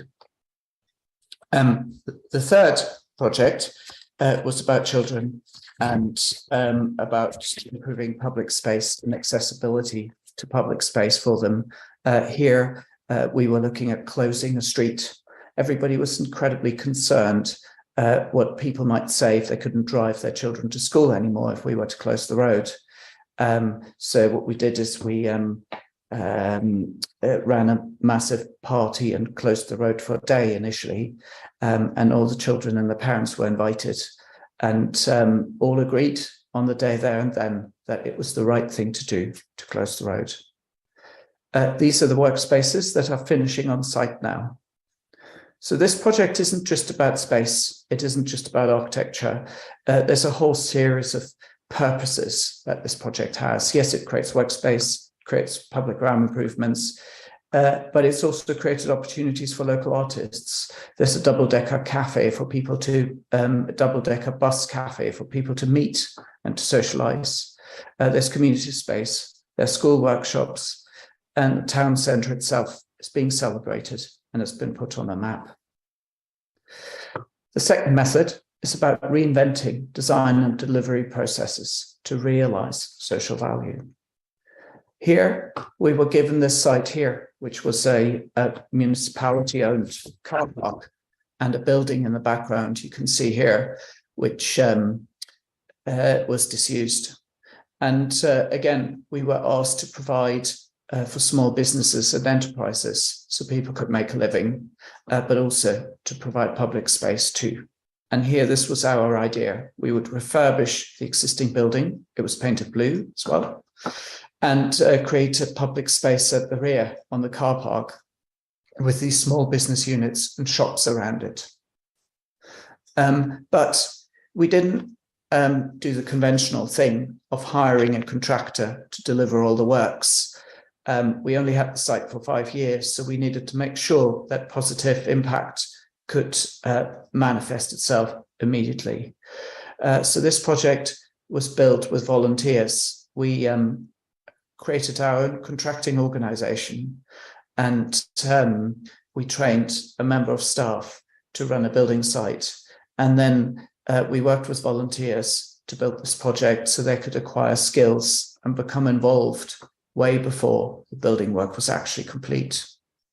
And the deal was, you can meet some interesting people, you have lunch with us, and you work with us for a day. And this is one of the lunchtime sessions. We've had over 100 people help build this project. Here are our apprentices. But an ambition like that to run a public project also impacts and influences and shapes the design approach that you have to take. So the buildings were designed to be small enough so that all elements could be manually handled and that we wouldn't need cranes and machinery to make it safe for people to do the work on site that weren't skilled at dealing with big machinery. And here it is open, a double-decker bus again. They also have a real environmental benefit because they exist already, and this one was saved from being scrapped and put on the site and converted it into a cafe. And here are the units at the back that face the civic space in the middle. Here's one of the businesses that moved in. He makes bags from reclaimed materials that he sells.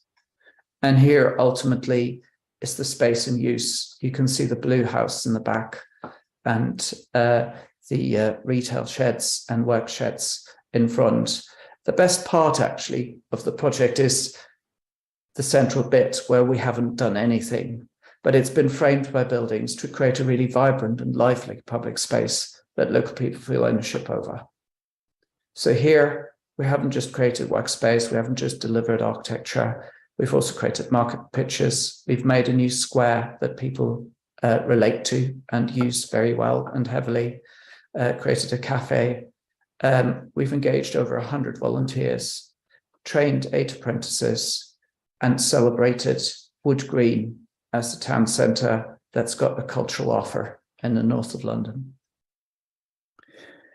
The third methodology that we employ is about taking a place-specific approach.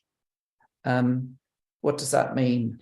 Taking a place-specific approach is about recognizing that every place is unique and that people's sense of ownership over their neighborhood depends on us celebrating that uniqueness and protecting it. This was the street we were given by our client who owns these buildings. And on the long run, they're going to be redeveloped. But our client, who is the landlord to all the residents and all the shops on the ground floor in these buildings, recognized that people were unhappy, felt unsafe, and that a lot of the shops weren't working. So before these buildings were to be redeveloped, they commissioned us to bring the high street back to life so people have a vibrant and lively neighborhood where they feel safe. So initially, and you can see this is developing into a bit of a theme, we ran a party on the street to talk to people and to understand what they valued about the neighborhood and what we needed to address and fix and repair. Ultimately, we came up with a strategy where everybody could donate us a pattern, their favorite pattern swatch. So we collected this gentleman's shirt, we were able to scan, and this gentleman's fabric, we were able to scan. And that way, everybody could contribute a little bit to the larger project. So you can see the fabric here that this man has donated starts to manifest itself on the buildings. These are new and young entrepreneurs that we've brought into the closed down shops to bring the high street back to life. And we took all these patterns and we collated them together digitally, overlaid them on the buildings, and then painted them all onto these buildings. So the high street's gotten very colourful. It's probably the most colourful high street, certainly in London it is. But the nice thing is people that live there can recognise and find again the patterns that they have contributed to this massive piece of artwork. The shops are back open because we've brought new tenants into them, and we've also supported the existing shops to better their offer and to be able to survive economically. A boxing club was moved in, which is a really great organisation, particularly engaging young people that are vulnerable to grooming by gangs and involving them in boxing. And with these people training on the pavement, suddenly the street feels a lot safer and well overlooked. So in Aberfeldy Street, we reopened 3 shops that were closed, brought 5 new businesses in, painted 26 buildings, repaired 22 shop fronts, ran 3 street parties, and put the high street on the map. And the really nice thing is this project is being, these buildings are being demolished next year, but the client who owns several buildings there have asked us to take another disused building, this 4-storey residential building, and refurbish it and move all the shops into this building and create a public square at the back where events can take place. And you can see there's another theme. There's a bus again, which has been turned into a cafe. So work there is starting next spring. Achieving transformational change is really important because it shifts people's relationship with the place and allows them to reevaluate their environment. This was a project which is a little bit older. In 2010, we won a commission from a northeast London borough to refurbish their high street. The London Olympics were going to come to London, and all the areas around the Olympic site were given money to repair and refurbish public spaces. Now, Waltham Forest Council, this was at a time when everybody was tightening their purse strings and trying to cut spending. Waltham Forest Council decided that really they needed to invest because they realised that people's livelihood depended on the high street. So we ended up refurbishing all of these buildings and working with every single one of these stakeholders.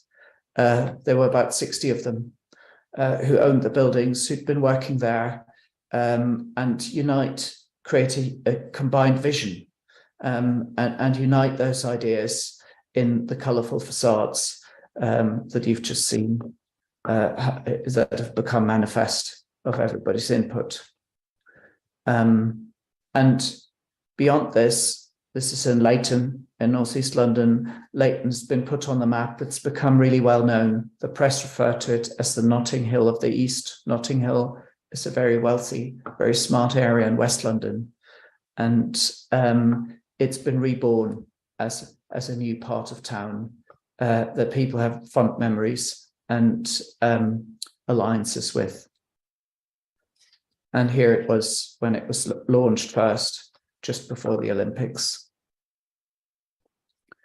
So in Leighton, all vacant shops were eliminated. We found new tenants for all of them. 27 shops and uppers were repaired.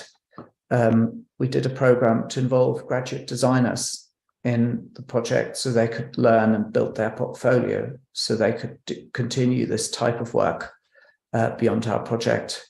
We ran a giant street party and advertised Leighton as a colourful and vibrant and happy place across London.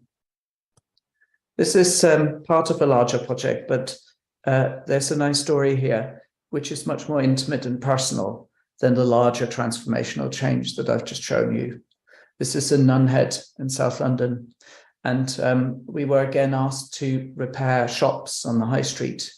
And this gentleman on the left here, he used to own a motor spares shop for car repair parts. And he's had it for a long time on the high street. So we were speaking to him about repairing his shop front, rebranding it, redesigning it. And one day he brought his son in and said, well, we've got to make space for my son in the shop too, because my son's got a business too. He's doing dog grooming. So we ended up working with two of them, and we came up with this branding, this pink color for his son to combine the dog grooming business with the motor spares business. The old man wasn't really sure about the color choices because he thought it was a bit, it wasn't quite manly enough for his son and for dog grooming business, but he went with it because his son quite liked the color. So it was interesting when I came back 6 months after the project was complete, and I walked into the shop, and the old man was painting his motor spares, his counter, he was painting it pink. And I said, what are you doing? He said, well, my son's being really successful, so I'm going to go into business with him, and we've decided to close down the motor spares shop. So here, transformation at a very intimate scale and at a small level, but just as important for these individuals. Sometimes you have to show people what can be achieved. For that reason, we often do temporary projects that are installed for a limited period of time so people can see the potential of an area and understand what can be achieved if one really wants change. This is an area in North London, Drummond Street, which has got a lot of small Indian restaurants. We've always, in fact, Drummond Street is the first street in London where Indian restaurants became established. And what happened here was that a new railway station is being built just behind this photograph. And all the little Indian restaurants who used to get business from all the office workers that used to work on the site where the railway station now is being built, those buildings have all been demolished, so they no longer have that custom. So there was a real problem building here in that all these traditional restaurants who'd been there for 2 generations now were really struggling to attract customers. So we were commissioned to initially talk to everybody and think about ideas and what could be done to get the customers back into Drummond Street and protect this really, really important civic asset that the street is. And we came up with a strategy to reverse the orientation of the street. to make it face the other way, away from the railway station that was being built to attract new types of customers. And to do that by working on facades, installing artwork and lights so that it became visually prominent in its urban context. We decided also to make the street a place for people and to take cars off it and welcome the local community and make sure that the businesses would also have business from people who lived locally. That wasn't easy to achieve initially. People are sometimes very suspicious about removing cars and making big changes. So we had to take a small step initially, and we designed London's first mobile streetery, which is here on the back of the lorry being delivered to the street and ultimately installed on the street, with the restaurants trading outside now in the streetery. And here, the street becoming a place for people and no longer for cars. We're now improving shop fronts. We've established London's largest streetery. We ran a street party and we improved the lighting. And ultimately, these businesses have been given a new lease of life. This is a project in South London, which I want to speak about under the same theme of demonstrating what can be achieved. It's a community garden. It's run by a charity called Global Generation, who run youth leadership programs and family programs that bring people and reconnect them with nature. And they've been established in South London as part of a large development site for a while. Here's the plan, or the aerial view rather. It's an old industrial area. And we were given a new site, this site here, which has got the red edge around it, an old car park and an industrial shed to build a new garden in. This is how the shed looked. Ultimately, the shed wasn't really useful because it doesn't have much daylight in it. So what we did was we came up with a strategy of taking most of the cladding off the shed and only retaining one little end for an educational building and classroom. The charity, being interested or being passionate about sustainability and running youth leadership programs in that area, set us a really incredible challenge of saying that they wanted to build a building that was entirely made from found and reclaimed materials. So we set out looking how to do this building, and we looked at what materials we could get hold of. So we were given a lot of wood from a forest near London that needed to be thinned down and managed. And we discovered an old vernacular construction technique that allowed us to reuse all this wood that we were given. Here, people are preparing it. Again, we're working with volunteers because it was important to us not just to build the building, but to train people in building the way that we wanted to build. This is all the wood. You can see in the back now, most of the cladding has been stripped off the shed, but this is all the wood that's been prepared, ready to build the walls. And here is the team being trained and inducted in helping out on that day to build.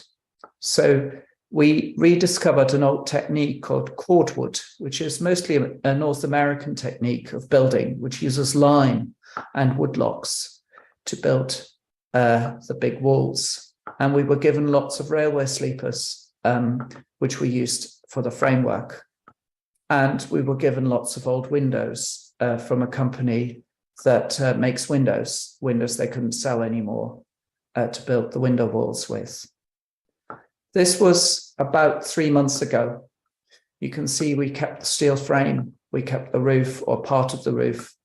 We're building the window walls, and we're building the walls that will ultimately be filled with these wood logs. And here are some of the volunteers. We've had 750 people so far involved in helping to build this building. And it's taken 9 months to get us here, but people learn the technique of building in this sustainable way, but also they take the message of building sustainably back out into the community. Here is the Courtwood walls, and that was last week. I was on site. It's we're nearly complete with the external envelope, and those are the window walls using all the reclaimed windows. To do a building like this, you have to do very differently because you don't quite know. You have to be incredibly flexible. You don't quite know what materials you might get hold of or what skills you might have the next day to do the build. So you have to constantly shift and adapt the way you do things.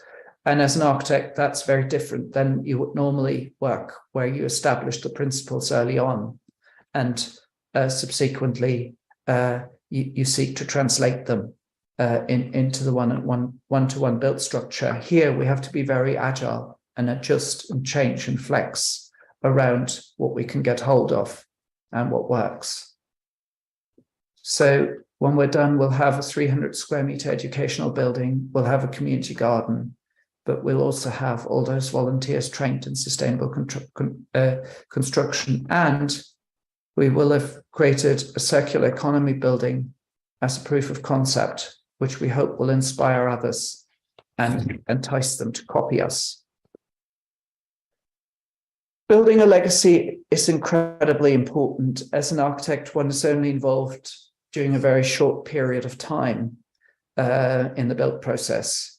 And what we want to happen after that is that the success of the design process, the build process, and the social value amplifies and magnifies and doesn't diminish.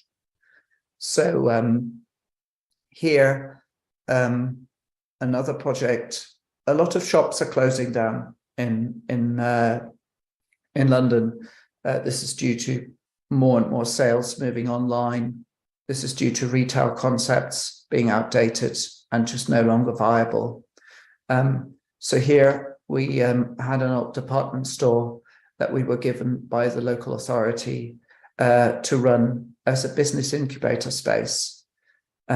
So what we did is we really designed very little. We removed a lot of the interior. We designed mobile furniture that could be used for displays, and that could be used for seating, and that could be used for storage. And we ran a program of which was attached to a bursary to get businesses and community organizations in to use this space and to activate it and to bring it back to life. And what you see in this photograph is a market with goods that are only made locally by local craftspeople. This is the space from above in concept and model form, with all these modular furniture units that can be reconfigured depending on the use of the space at any one time. Next to the Spark Lab, the project is called, was the street. It's a street that's got a really important function of linking the high street with the cultural quarter. On the left in the picture is a big artist studio complex in the old town hall. On the right is the theatre, and behind us is the library. And clearly the street isn't very attractive and didn't really work and live up to the purpose that it should have in connecting all these important institutions. So we came up with a narrative of reintroducing the ancient landscape that used to cover the town centre, where now the street is. We discovered that ancient woodland used to grow in the area. We discovered that heathland and acid grassland would cover some of those areas. And we brought those landscapes back into the town centre to create a temporary installation that people could learn from, immerse themselves in, and ultimately these plants are going to be replanted into public parks and into people's gardens, so that in reality we will have created a legacy of a real forest being replanted in a part of town that's really rather harsh, not very green. So what this project's done, it's turned a vacant shop into a thriving pop-up space. It's enabled 7 business and community organizations to trial their business plan and hopefully sustain that after the end of the program. We will have planted 80 trees. We will have improved public space to benefit nearly 6 million visitors that go to the town centre during the duration of the project. And we will have delivered 20 community events. Enabling others and empowering others to make decisions and take action in shaping their environment is another really important thing that we do. We work a lot with young people. Here we had an amazing brief in a way from the client. A budget was set to improve this route. The only condition was our client just told us, well, anything, you can do anything, but the ideas have got to be developed through the community. So we ran a tea party to start this project and got people around to tell us their stories, how they related to the place that we wanted to change. We then took their ideas and we found spaces on the map, on the route for those ideas to manifest themselves. Here you can see, this is the grey thing, is the route that we've seen in the photograph. And all of these little pockets of intervention are a response to community need. We then went ahead and consulted with people to find out what were the most important things that we needed to do first. And ultimately, play was a really big priority that people put forward. And we built the tree house and we built the stepping stones next to the place. Then we found out by talking to people that some of them didn't know their neighbours. So we came up with an idea of installing gates in the back of their gardens so they could meet their neighbours. And that was done here. And we put planters. And we put the planters on the boundary between 2 properties so that people would have to share them and they'd have an opportunity to meet. Then we were working with the youth club and a group of young women who said that they didn't feel safe to exercise in public. And we devised with them exercise benches. There's 6 of these. They're all different. That could be placed in safe places outside the school gates and such, and where they would feel safe to exercise. But then these benches also have other functions. They serve for play and they serve for resting. And we built a school garden with one of the schools, and now part of their science curriculum is taught in the school garden. So here on Claridge Way, we created a school garden. We created London's longest play route, 6 creative exercise benches, a tree house, bat and bug boxes together made with the children. We planted an orchard.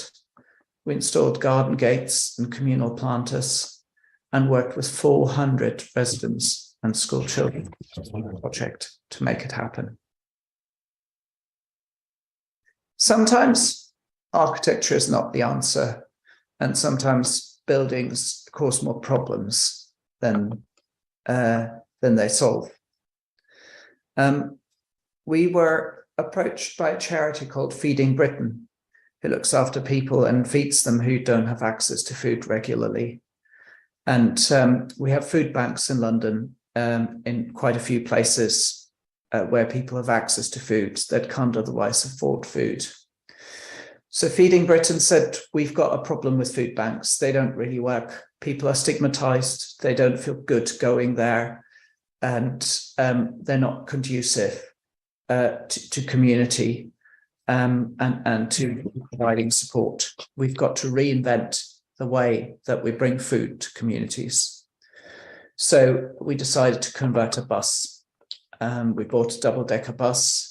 And the idea was that the bus would travel from site to site and that the bus would deliver food, but it would also deliver an event. And it would give people the opportunity to meet. There'd be teaching and learning space. about food and healthy eating on the upper deck too. And that's our food bus. It's incredibly technically complex because it's got a refrigerator in it. It's got hot water in it because it's got a cafe in it as well. It's got gas in it for cooking. That's the upstairs deck where we ripped all the seats out and put these tables in so that people would look at each other. And this is the day when the food bus was opened by local people, the mayor on the left and local people on the right. And this is Chandy, who designed the project and ran it from my office, going shopping there for the first time. And the food bus is now on the road in London nearly every day. This is their Instagram. It's really nice to follow them because they're not just doing food. They're doing a lot for the community. They're running Christmas events. They're running Halloween events. They're running training. And they're running engagement events. Thank you very much. That's the end of the presentation. Right, thank you so much. Yeah, thank you so much, Dr. Yan. And thanks. And first and foremost, I just want to very quickly mention that we really appreciate you coming on at this time, because I know that we are 8 hours apart, so it's about 2:50 in the morning, in London for you. So thank you very much for taking your time, especially this time of the night to do this presentation. Yeah, and we have really, there's a lot to take away from your presentation, but of course the basis of it, the 7 methodologies, I think is a really wonderful concept for us or a framework for us to look into when we talk about civic practices. So thank you. Now, and also I think you have shared, I think through your projects, your personal, I mean, in the previous keynote, we are looking at, architectures as agents of change. And in this particular session, we look at it from the first-hand account of your personal experience. And we see how these positive impacts, which I think it includes, social impacts, cultural impacts, and also, of course, the economic impacts as well, to communities and to the lives of the people. So I think these are really great, case studies. And there are also a couple of points that you mentioned, like, for example, the idea of participation, participatory, design, or communities coming together. And I think this also leads me to the first question from an audience. Well, I mean, this question could be, it's a bit critical, but let's see. Yeah, and of course, the question is that some architects might think that the community, might think that communities may not know what is best for them, and such decisions should be best left to architects who are professionally trained to decide. So what do you think about this? I think this is also in line with the idea of empowerment and enabling that you mentioned. Yeah. I mean, that's a view that has prevailed in the past, very strongly prevailed in the past. And it has led to some very unfortunate developments, certainly in London. We've seen in London a lot of really wonderful neighborhoods, in particular in West London, that were demolished to introduce cars and motorways, because it was believed at the time when that was done that we should all be driving. And it's really difficult now to undo and unpick these things because they're really embedded, but we're all realizing that there is constant gridlock. And actually those decisions, they were all made by experts. They were made by planners. They were made by architects. They were made for the good of the people. And yet they have dramatically failed. So I think we have a responsibility when decisions are made that affect everybody to listen to everybody. And we will still make mistakes, but at least we will have made the decision together, and we will have shared responsibility for the mistakes that ultimately we may have then made. But I also think that potentially the chance of making mistakes is smaller when those people that are immediately affected by our work are heard and contribute to shaping their urban environment too. Thank you. I think there's another question that kind of, is a follow-up to this question. So I'll just read off. Changes are inevitable as cultures mix and assimilate. On that note, do you think cultural changes affect the outcomes of your projects in terms of taste and visual outputs? This is a good question. It's another tricky one. I suppose it's a sign of we must have inspired people's thinking. Change is, yes, change is inherent. It's inherent in society, and it's inherent in human nature in that we are always striving to advance. We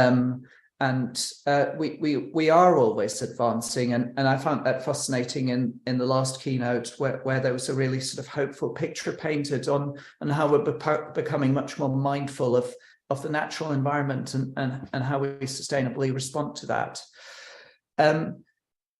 Cultural norms also change. That's absolutely true. Fashion changes.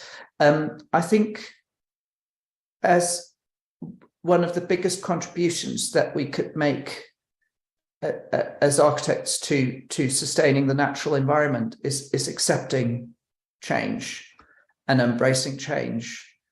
Again, I think this is a big change from what there is a lovely story where a famous architect, Arne Jacobsen, he built St. Catherine's College in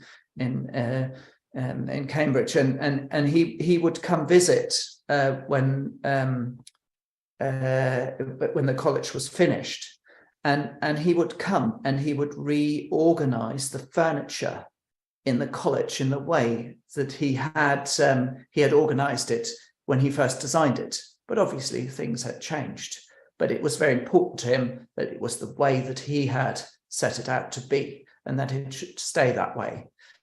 And I think we must all embrace change as something that's desirable and positive. And as architects, we must relax about, and as urbanists, about future generations changing what we've designed and conceived of, because they will have different needs. And it's only when we do that that we can become truly sustainable, because what we have created then has got a longevity and the ability to serve the next generation. Okay, thank you so much.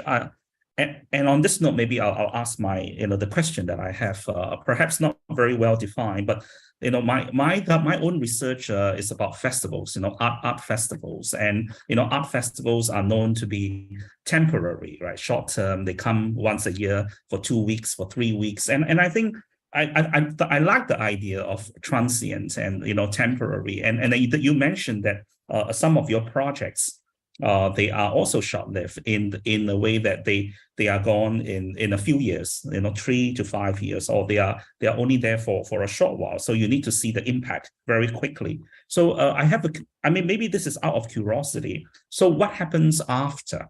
Do you have some examples of I think the idea of potential of place, right? And that something happened after this project, something, and it evolved into something else. Yeah. Yeah, really interesting project. I'm really interesting question. I'm really fond of temporary interventions because they have a lot less scrutiny, and they provide a moment of surprise without being too precious. So I'm immensely fond, and I think in particular in London, where I mostly work, temporary projects have done a huge amount for taking culture and architecture forwards and getting us to think a bit different about the city as well. Well, even if a project is temporary, so much the more is the onus on creating a legacy that lasts beyond the project.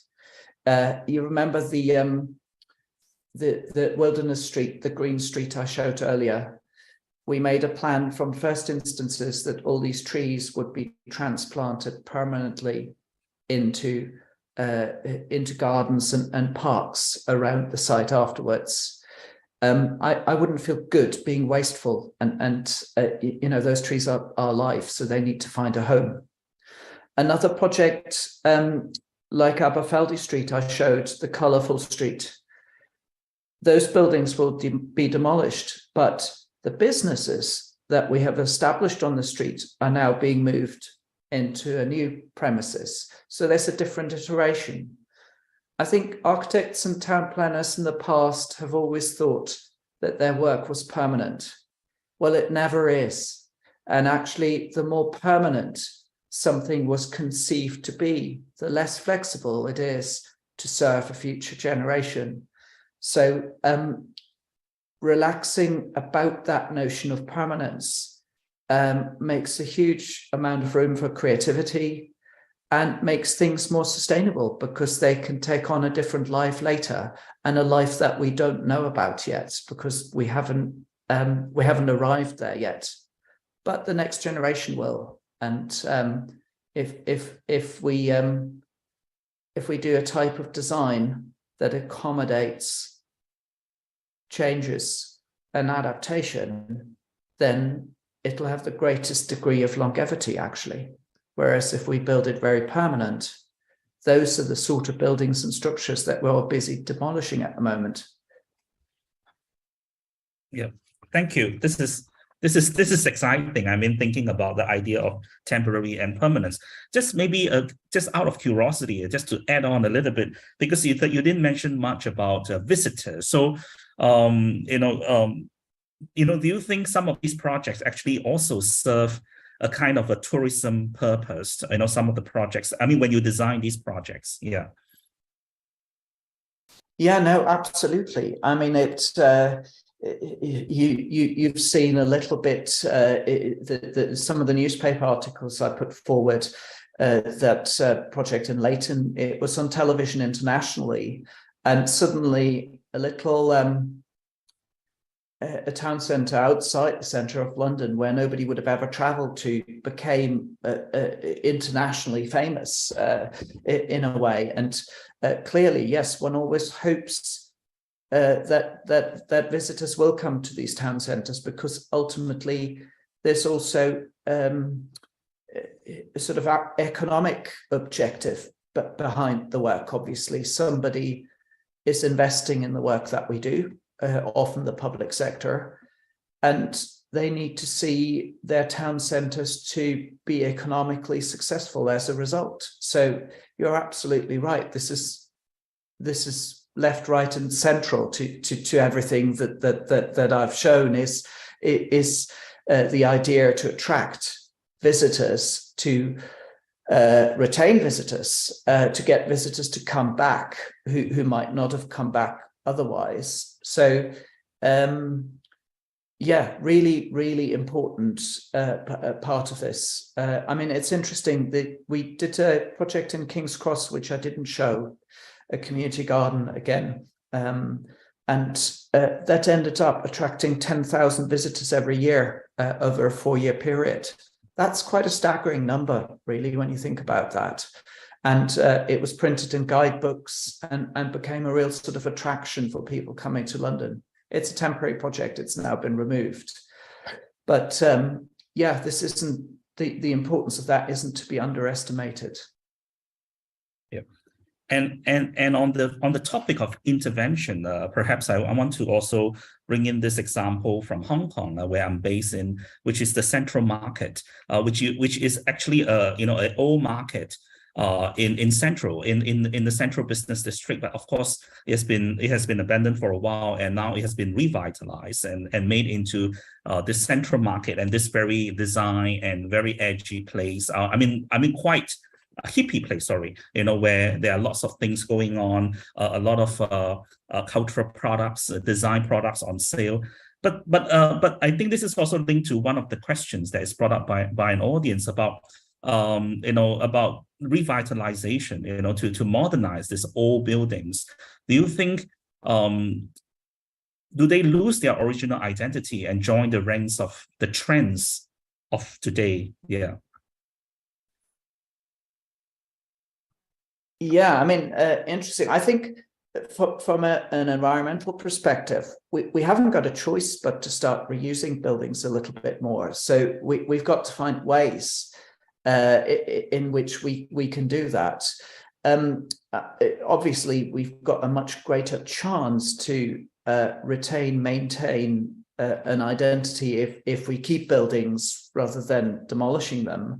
But yes, I mean, there are some examples where that happens very successfully, and other examples where it isn't all that successful.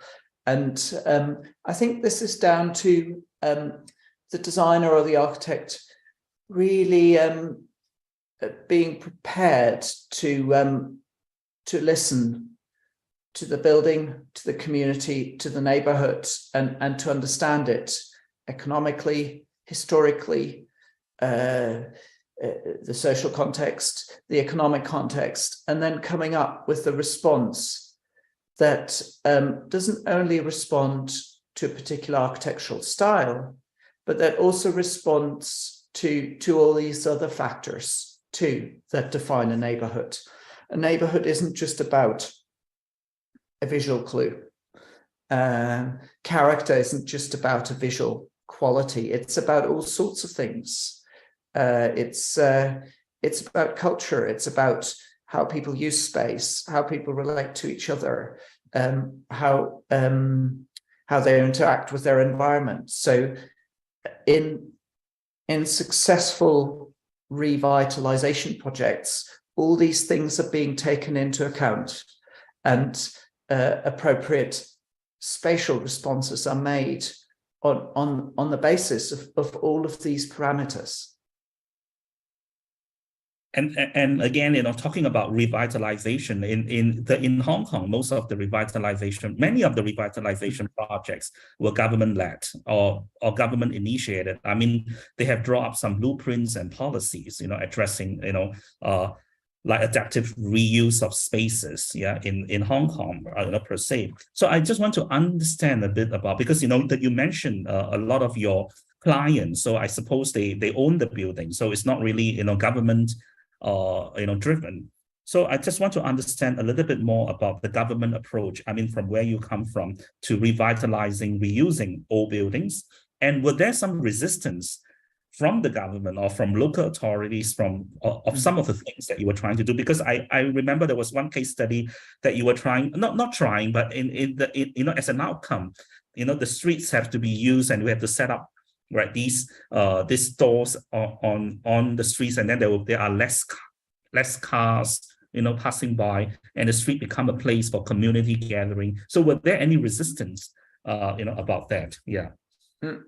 Yeah, well, really important and interesting train of thought there. I mean, the city is highly contested. It's got lots of different users and lots of different users.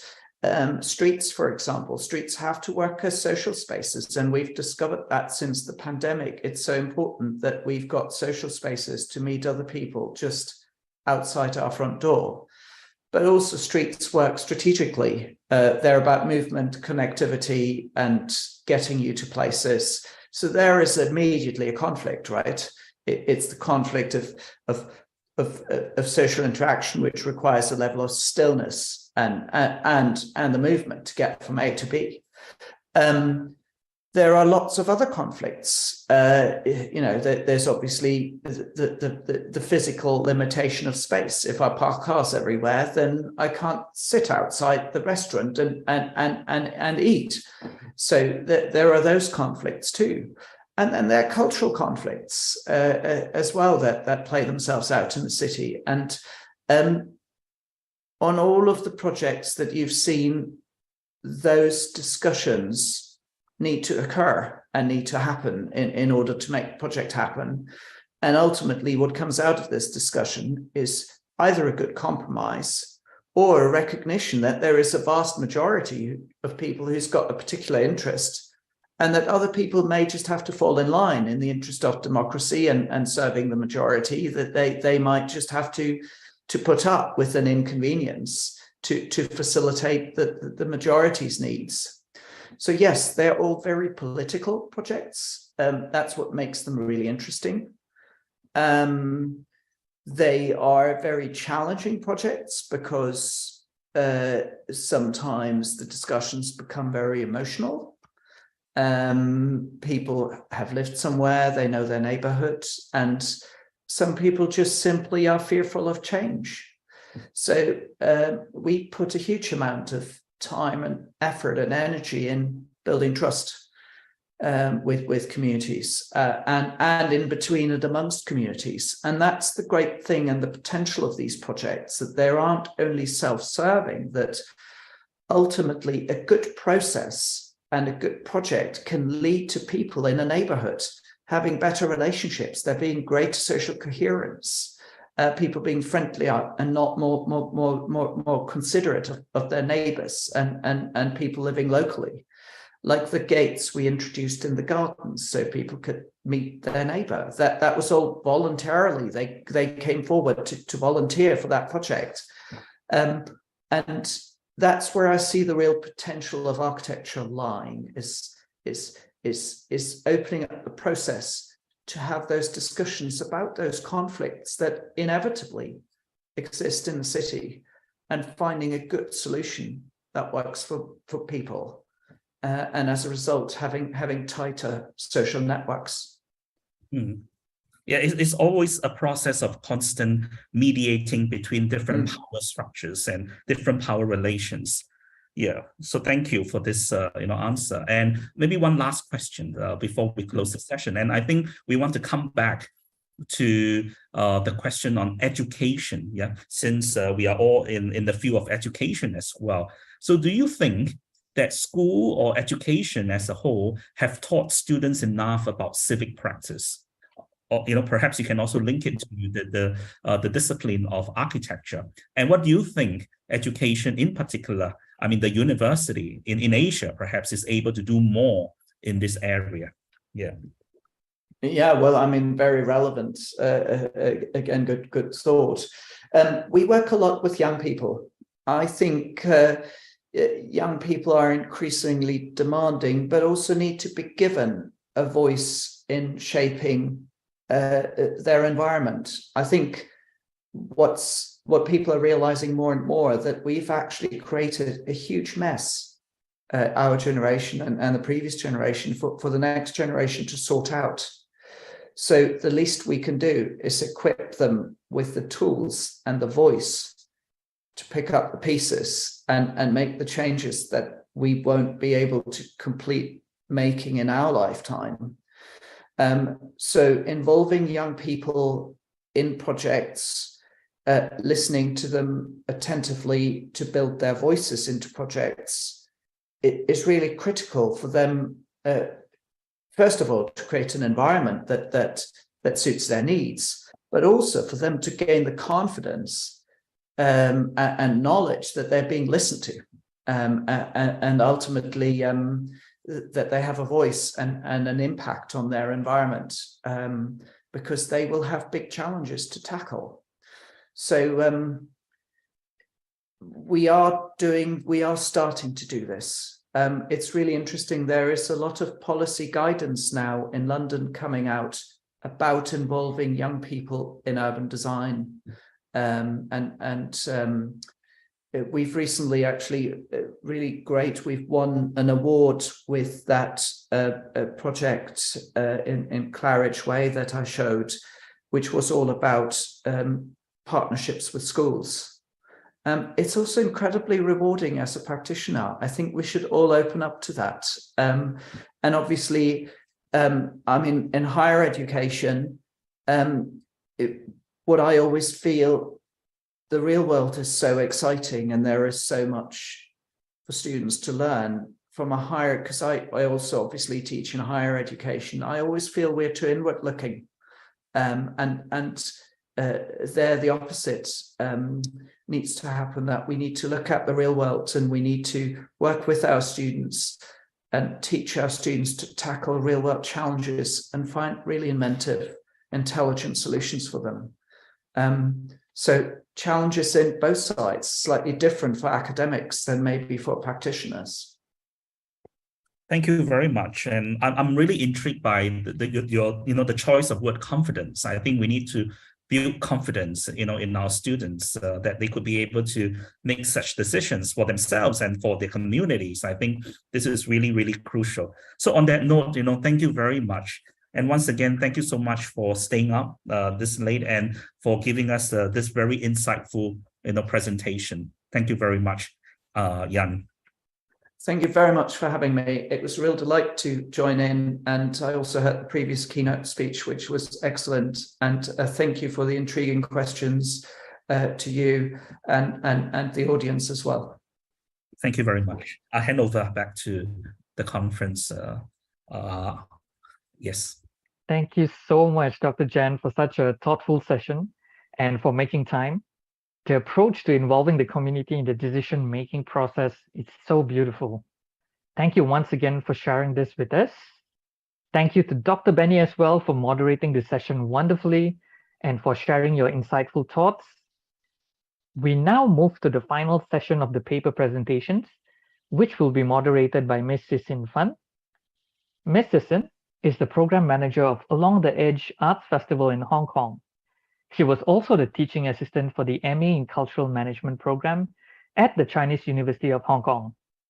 Fancy has been working on a PhD research with Pegaso International since 2018, focusing on festivals and higher education. The floor is yours, Mrs. Sin.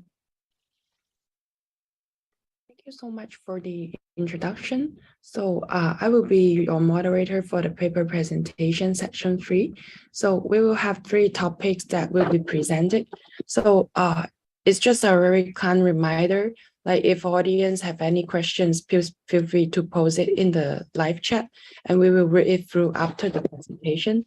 And each presenter will have 15 minutes for the presentation and then with 5 minutes for the Q&A section. So without further ado, we will start with the first paper presentation.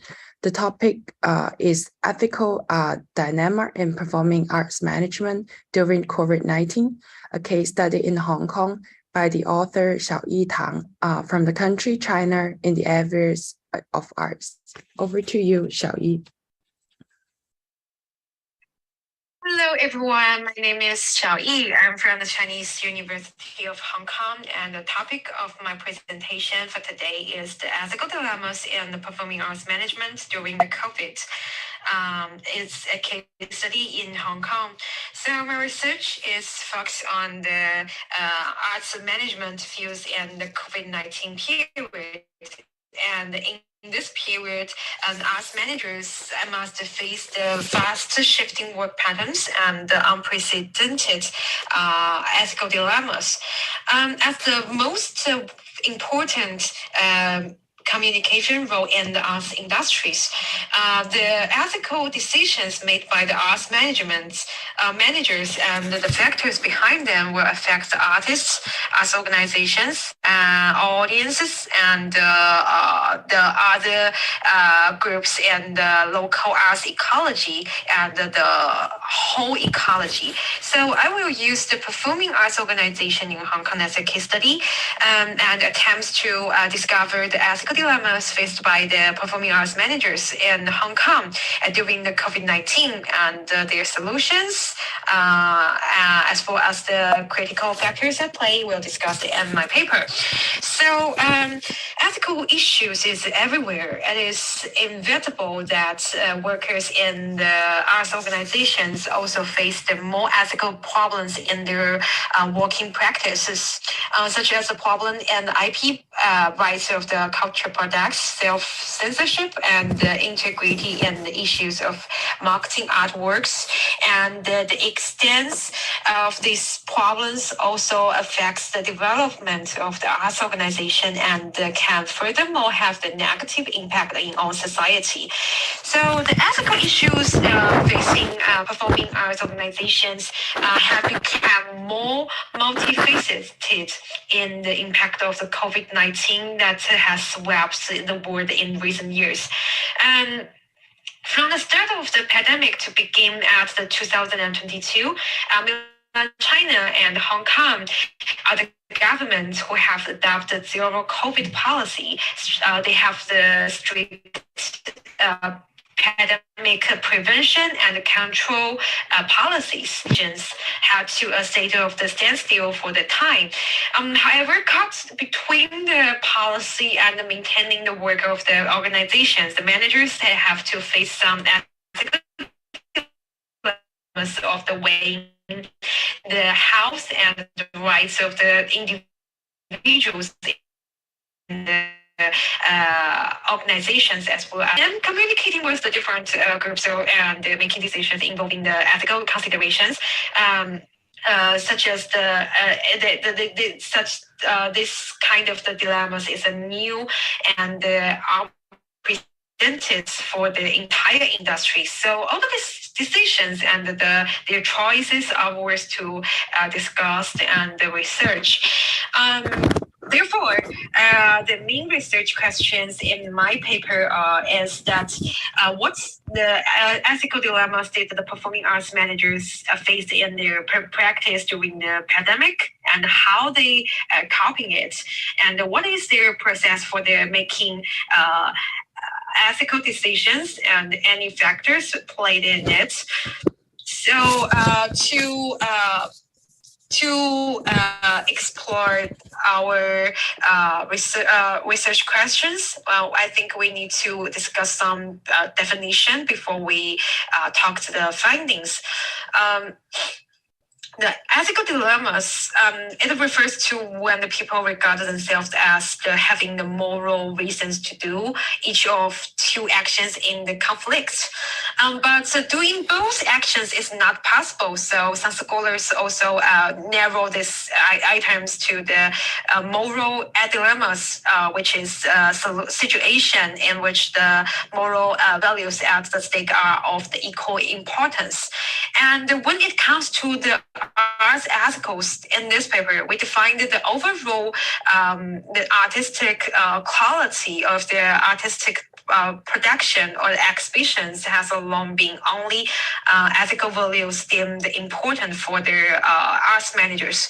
But during the COVID-19, some of the new generated values will be placed in on an equal level with the values, creating ethical dilemmas for arts administrators when they deal with the different power relationship.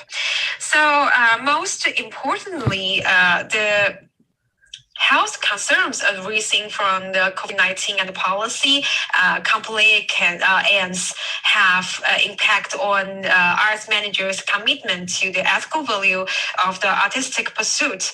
But during the later stage of the pandemic, as the new variants present milder symptoms, people began to retake some of works that still need to be done offline.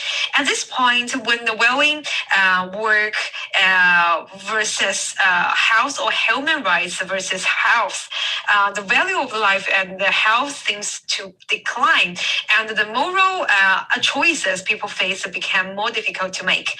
Such a dilemma can be seen in the rapid closure to the Hong Kong government venues for the development of the arts during the fifth waves of the pandemic.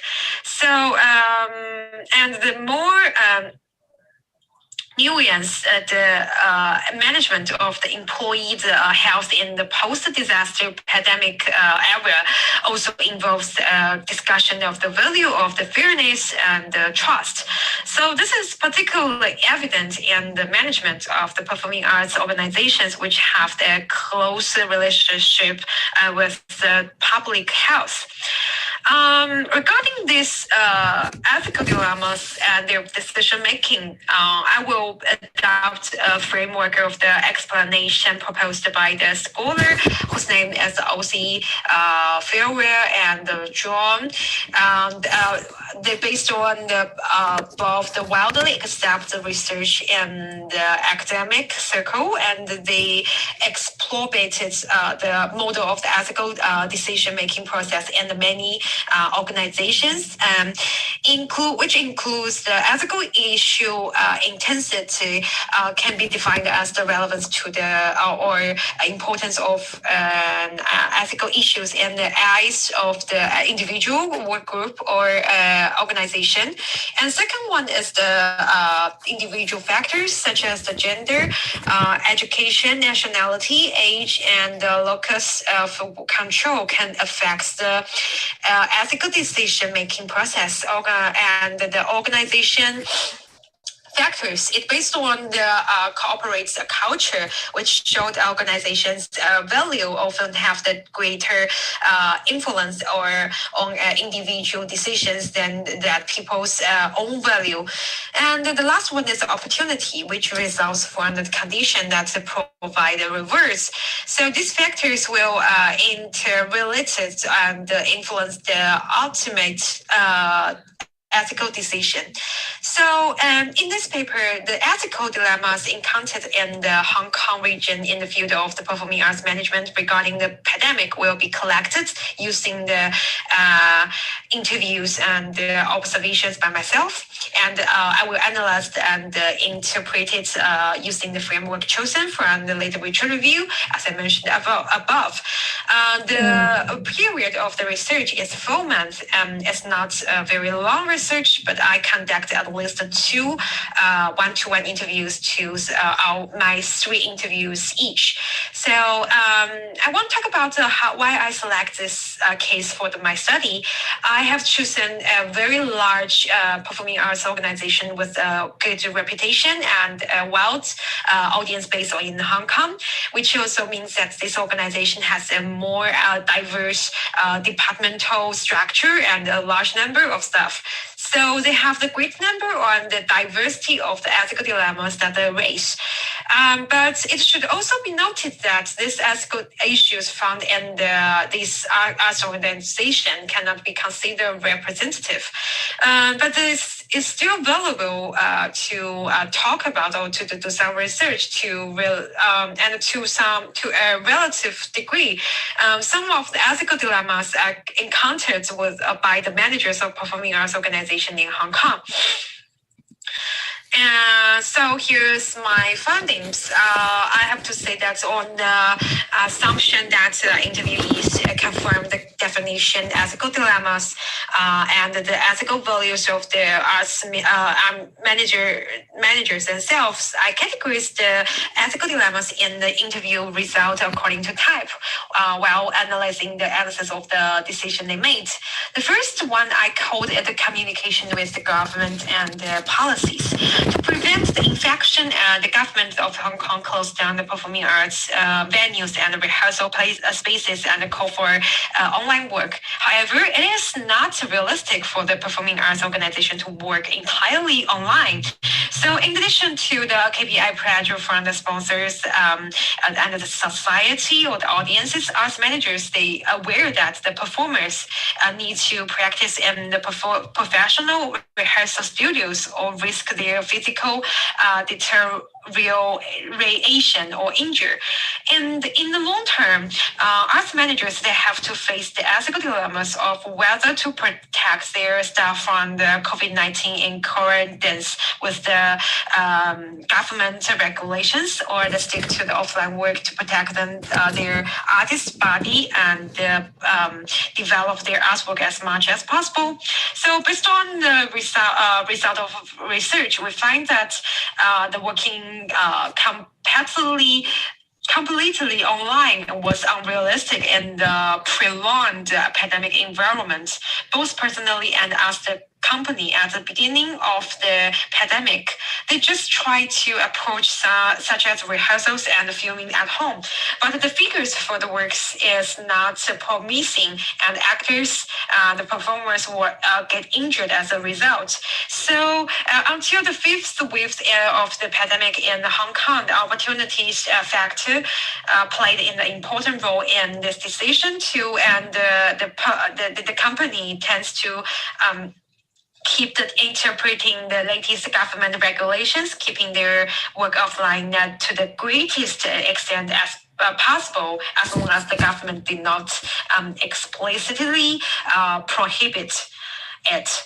And such a hybrid patterns did not start out but continued to emerge as the pandemic developed, with the arts managers playing a key role in the changing moral intensity of the impact of the new crime pandemic on the employees.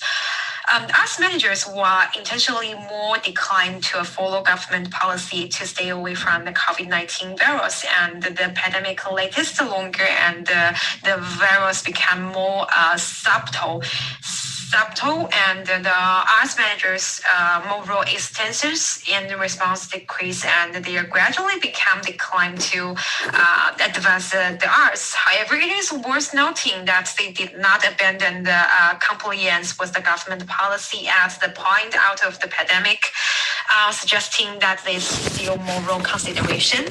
And the second one is the management dilemmas. The interviewees, they state they feel that the emerging policies of the quarantine and vaccination has increased the content and difficulties of their work to open their eyes to the ethical dilemmas raising from themselves and others. For instance, for some of the interviewees' perspectives, the employees' vaccination and mask requirements are individual rights, but failure to comply with them could harm the whole community and create a huge obstacle to the development of company arts program. However, instead of the profound discussion on the dilemma of the individual rights and the community welfare, the Hong Kong government has adopted a much simpler approach where they do not discuss whether they are violating human rights, but only discuss the fact that work can only be carried out if their requirements are compliant with. Just as the Hong Kong government requires people to have the vaccinate permits to enter the workplace, the ethical dilemmas raised for the arts managers. Should they respect the freedom and the rights of their employees, or should they just impose the additional requirements on them, and in order to advance their artistic program? The managed dilemma is not only in preventing the virus, but also in the dilemma faced after the infection occurs. From the employees' perspectives, information about the infected people is private, but for the protection of the other employees, as managers, they have to consider whether the information about the infected person should be disclosed, whichever side is chosen, and will be harmful to other side. So in this case study, the arts managers generally considered the long-term impact of this decision on the organization, and in order to maintain the organization's long-standing international and equal and liberty organizational culture, they decided not to demand this artists to have the vaccination and to wear masks all the time, but only to advise them on the issues of the vaccine and the gathering. However, while this decision appears to be choice to respect rights, the reality of this decision led to arts manager to dismiss the employees who refused to be vaccinated and the following years. On the grounds that without a vaccine pass, these employees could not work for their companies. And the last is the ethical changes in the post-pandemic area. In the early days of the pandemic, arts managers were faced with the value of developing their artistic work and protecting the lives of their staff in favor of life and their health. The factors that consider includes knowledge of the virus, considerations and of the company's decision, and the implications of the government policy. And in the times of a more serious pandemic, the government adopts a strict control policy for the safety reasons. And in this environment, companies choose the value of protecting life for sake of its reputation and the health of the employees. So influencing the arts managers to choose later and developing the arts and protecting health. But the work could not be stay stagnant for long, and so the company was under realistic pressure to make a shift and find a balance between the existing environment and the artistic development. So it is still a questionable whether the hybrid working model that emerged during the pandemic will be retired from the history. And after 3 years, the hybrid working, the arts managers, they have to gradually find the ways to work online while maintaining the quality of the arts. And they have found the working online allows for the efficient communication and more possibilities for the art team. So the company established a professional creative team to promote the films and the arts programs online for the fifth waves and the pandemic. Those all of my interviews found it is a valuable experiment and worked well, and said they will continue to explore the hybrid working if the pandemic ended, based on not only on the advantage of hybrid working, but also on the uncertainty of the future development. So this is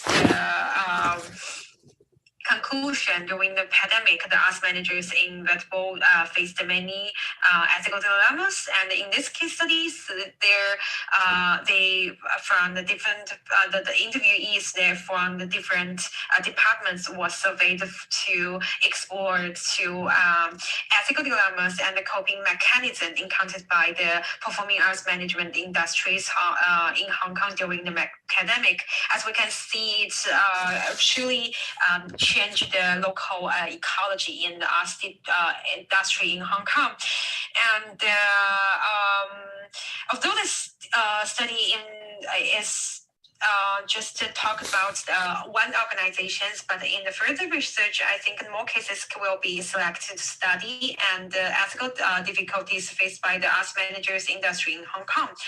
And I will make this study more representative and provide the more scientific communication insights for the arts managers while dealing with the different power relationship.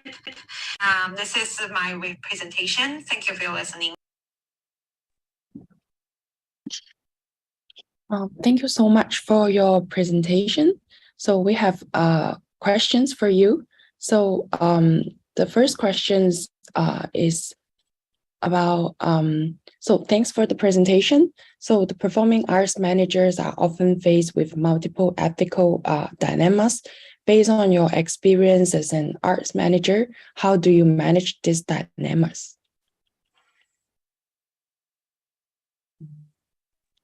Hello, how do you manage the dilemmas?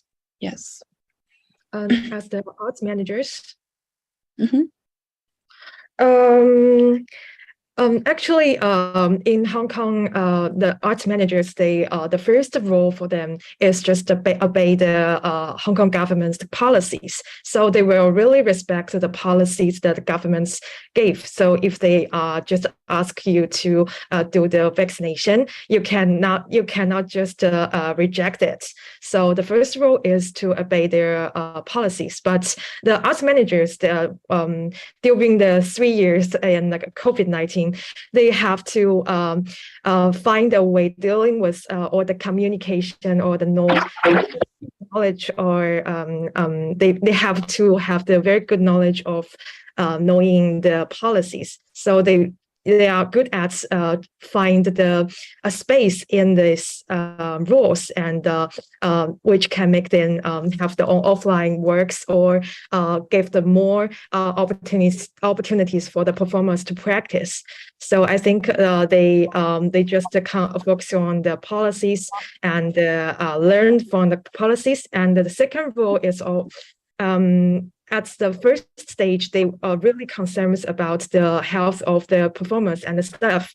But on the later stage, I think they are more concerned about the programs of the process of the program. So they try their best to promote their arts programs rather than cares about the health or the infections of the COVID-19. So things things are gonna change during the different stage in the pandemic, I think. So we have another questions. So how do you think the ethical dilemmas in performing arts management will evolve as we move out of the pandemic? Swing. So it's about the questions that like the ethical dilemmas in the performing arts management. So will evolve as the pandemic will end, or probably we are in the post-pandemic era. How do you think that ethical dilemmas will be? Okay. When I wrote this paper, it's just a fifth waves of the Hong Kong COVID-19 pandemic. So at that time, people are really scared about the pandemic because many people infected at that time. But for now, we can see that Hong Kong has a very open attitudes to these things. So I think many things will be changed in the policy changing, or the virus. It might change in the future. But I think some ethical dilemmas or some new working patterns will emerge in future, such as the pattern, the hybrid working patterns I mentioned in my the arts managers, they just ignore it, or they can see the importance of the online work before the COVID-19. But after this event, or after this pandemic, they have to take a high importance on the online working patterns, and find a good way to create or increase their efficiency on this kind of the working patterns. So thank you for the answer. So the third question is about, do you think the Hong Kong Performing Arts Organization are considering to use the digital techniques since COVID-19? Yes, actually, the organizations to have established the and we also use some technologies that we never used before. It has the very good results, and we have apply it in the new production. I think it's a very good trend in the future. So thank you so much for your presentation and your answer. So now we are moving to the paper presentation. And so the topic is about the development of functional pens design method for paralyzed female using anthropometric data by the authors Lin Xin and Nostalgia Zarkari from the country China in the areas of design. Hi, over to you. Hello. Can you hear me? Yes. Okay. I will show my screen. Okay, does it work?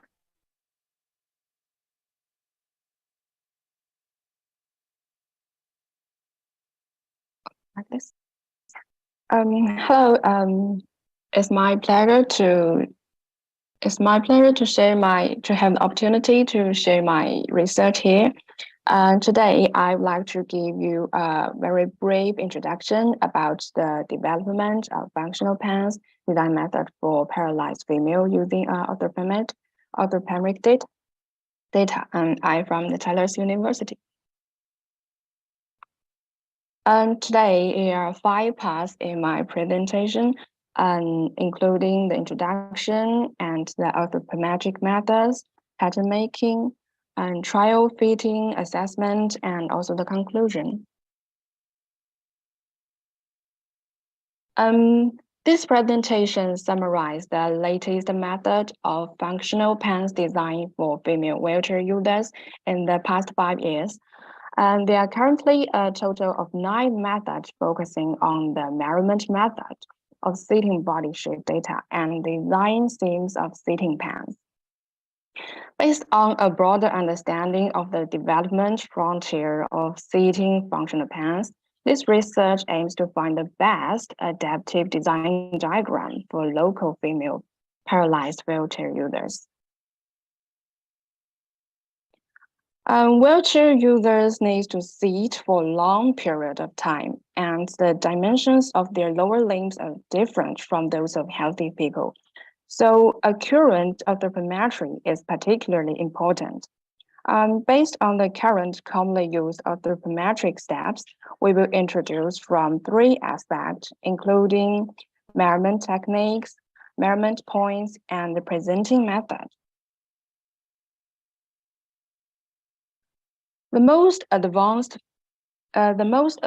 body measurement method is 3D scanning technology, like this line, which improves the efficiency of measurement. During the measurement process, sitting posture of paraplegic patients will not affect the scanning accuracy, and the source of error is mainly the influence of breathing. 3D scanning plays a positive role in providing more database. Well, considering the high measurement cost, manual manufacturing is still commonly used in recent years. This line is the manual way.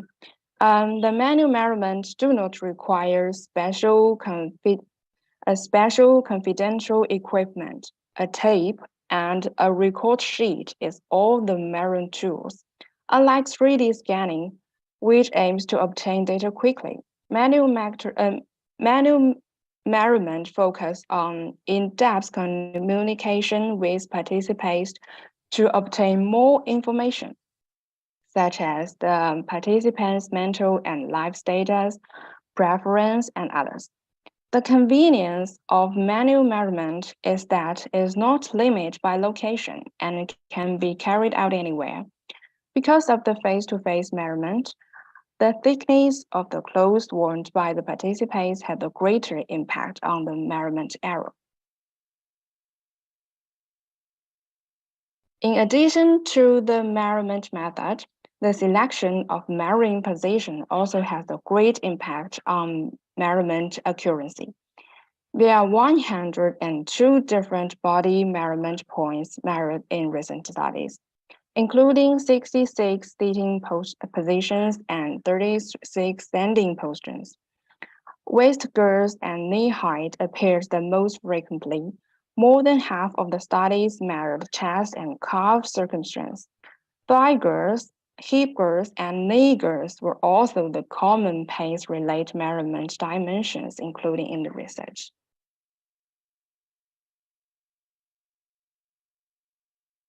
In terms of data presentation, relying on 3D scanning technology, visual body models have been widely used in 77% study. There are 9 common methods can be roughly divided into 3 categories, including scanning modeling, bone modeling, and skin modeling. Among them, scanning modeling is the most direct method, which generates human body model through scanning data. Bone modeling is based on the skeletal muscle structure of the participants to calculate the kinematicity, so as to calculate indirectly. Skin modeling is a curved surface measurement method based on the skin surface. In addition to display functions, visual body models also can be used for pattern making and assessment. At present, 89% of the research teams use various CAD software to do the visual pattern making of wheelchair users' clothing. Only 11% still use the traditional manual method. Of all the methods, the reverse weighting algorithm developed by a team of research at the University of Melbourne in Australia is the most accurate. The whole calculate idea is shown in the figure like this. Based on the shape of human skin, the bodysuit is generated, which is divided into block pattern to block patterns to form the prototype of clothing. Here is the body and here is the block pattern making. So here is the whole idea.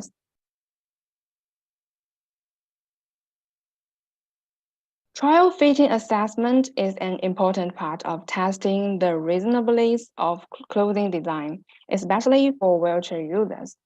Based on the particularity of the target population, wheelchair users' clothing needs to be assessed from the aspect of silhouette and fabric.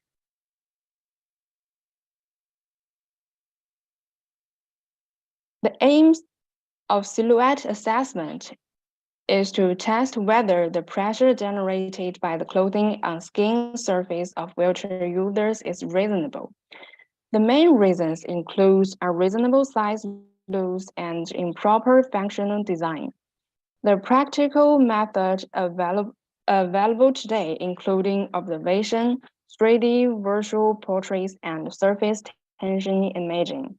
Surface tension imaging, as shown in the figure on the right, is the most intuitive and objective, but it requires a thin film pressure sensor to be placed between the garment and the skin of the fitter, which requires very high testing cost and the quality of participants. The main purpose of the material property assessment is to ensure a healthy and safety environment for the lower limbs of wheelchair users. The test can be performed by testing wheelchair users' demand for functional pants in terms of fabric through interviews and questionnaires after trial fitting. The test items contain 15 properties such as air permeability, water absorption, dust proof, and many other strengths. As shown in this figure, as permeability, dust-proof, and no irrigation to the skin were ranked in the top 3, according of 19%, 70%, and 15%, respectively.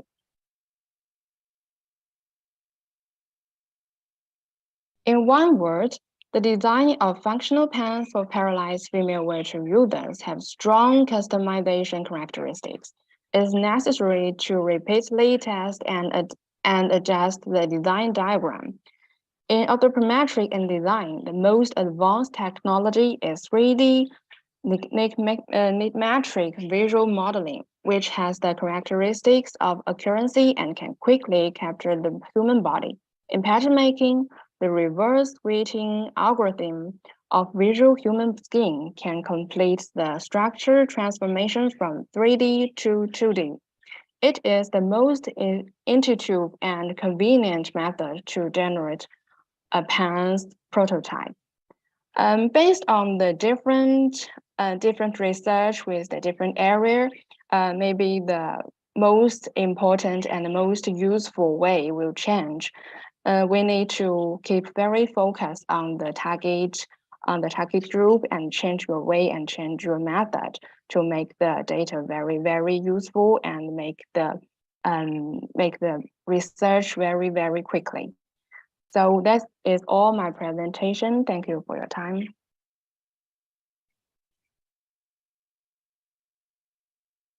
Thank you so much for your presentation.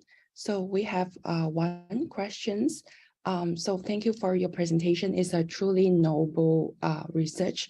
What are your thoughts on costing and accessibility of this product for the target audience of this research, seeing that they can come from diverse economic background? Yeah. It's about the course and the accessibility. Because these kind of people, in many different areas, the female also always we have to feel many difficulty compared with the male. So in this research, I would like to give the researchers many new ways and to encourage their idea to give this kind of people, especially for the disabled female, the courage and the help to help them out of their struggling life. In in my presentation today, all of them comes from the recent 5 years. They are the method about the different kind of way to deal with the data when you collection, when you have already do the anthropometric with your target group. So this is also the encourage to, just like a flag, to tell everyone, to tell the world, to tell the female all over the world that there is the opportunity for you to change, and there is opportunity for you to have a better life. And thank you. So another question is about, so you mentioned about that your target for the female paralyzed women. So I think what's the major changes when you are observing this group of the community when you're using the design? Oh yes, this is today's presentation is a part of my PhD study. I like to design a functional pants that will give the wheelchair users a more comfortable environment on their lower limbs, and to encourage to prevent them from the spinal cord injury and some pressure injury and some many disease after they have already sitting in the wheelchairs. The first is for their body, and the second, when you give a woman beautiful pants, it will encourage them to go out. They will encourage the disabled people to come back to their social life, because when somebody feel the difficult and feel that they have to stay in the wheelchair for a very long time, they will their heart will be very sensitive to many things. When they feel that somebody, many people want to help them, many people want to encourage them, and they are still in the social life. The social life also needs them. They are they're also the healthy body actually in the social work. It can not only help for the family, not only for the government.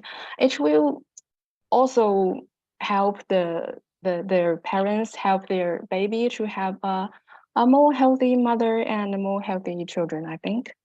So that is, thank you. So thank you so much for your answers. So now we're moved to the third paper presentation. So the topic is Inclusive Communication Strategies from Mindful Slow Fashions by the author VUW P. Vanavadi from the country India in the area of communication. So over to you. Hello. Hello. Am I audible? Yes. Yeah. I'm just trying to open my camera for you. Can you allow me to open my camera on the ID Prithviraj? So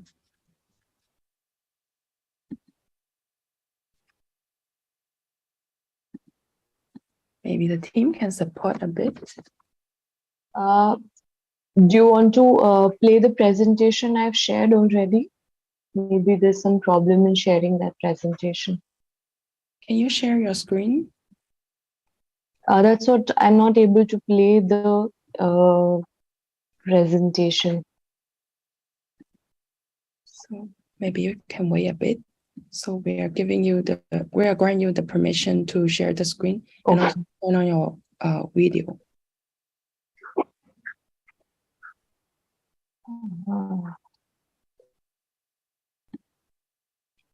Hello, good morning, everyone. Sorry for the glitch. Just 2 minutes. Okay.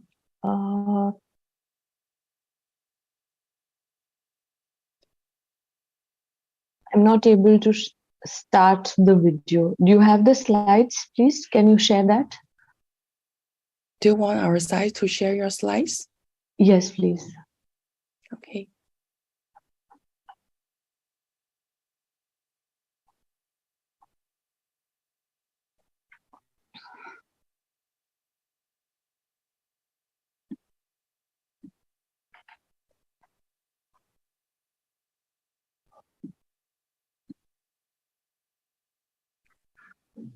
So while the slides come along, I just like to thank you for organizing this wonderful conference on vision for the unequal world. And the paper I'm presenting today is about the theme communication as an enabler for a more empathetic world. And I represent the Chitkara Design School, which is in the state of Punjab in India. And greetings to all of you again.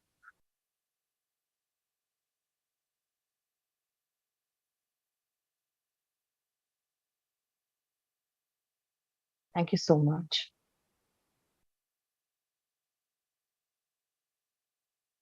Shall I proceed? Yeah.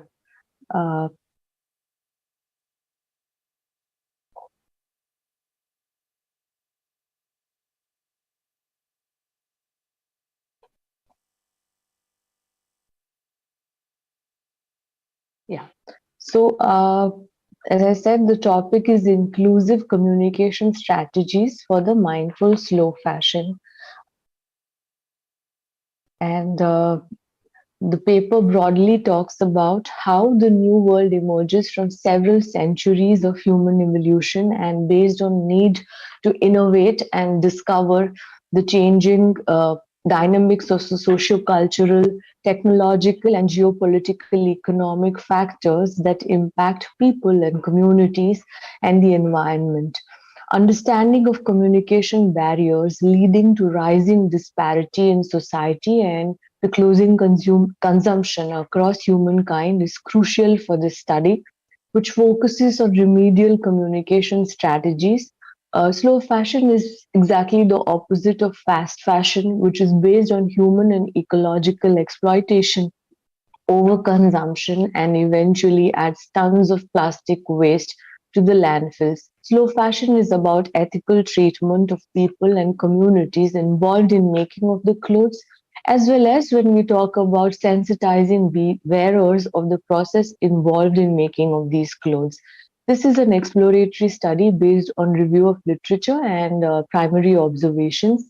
The case study discussions of craft-based slow fashion are further analyzed, and the studies aim to understand the impact on the well-being of people making and wearing of the clothes. The main objective of the paper is to identify the role of three core stakeholders: the makers, wearer, and the environment for the planet Earth for slow fashion communication. And it discusses various slow fashion communication strategies for making mindful choices in future.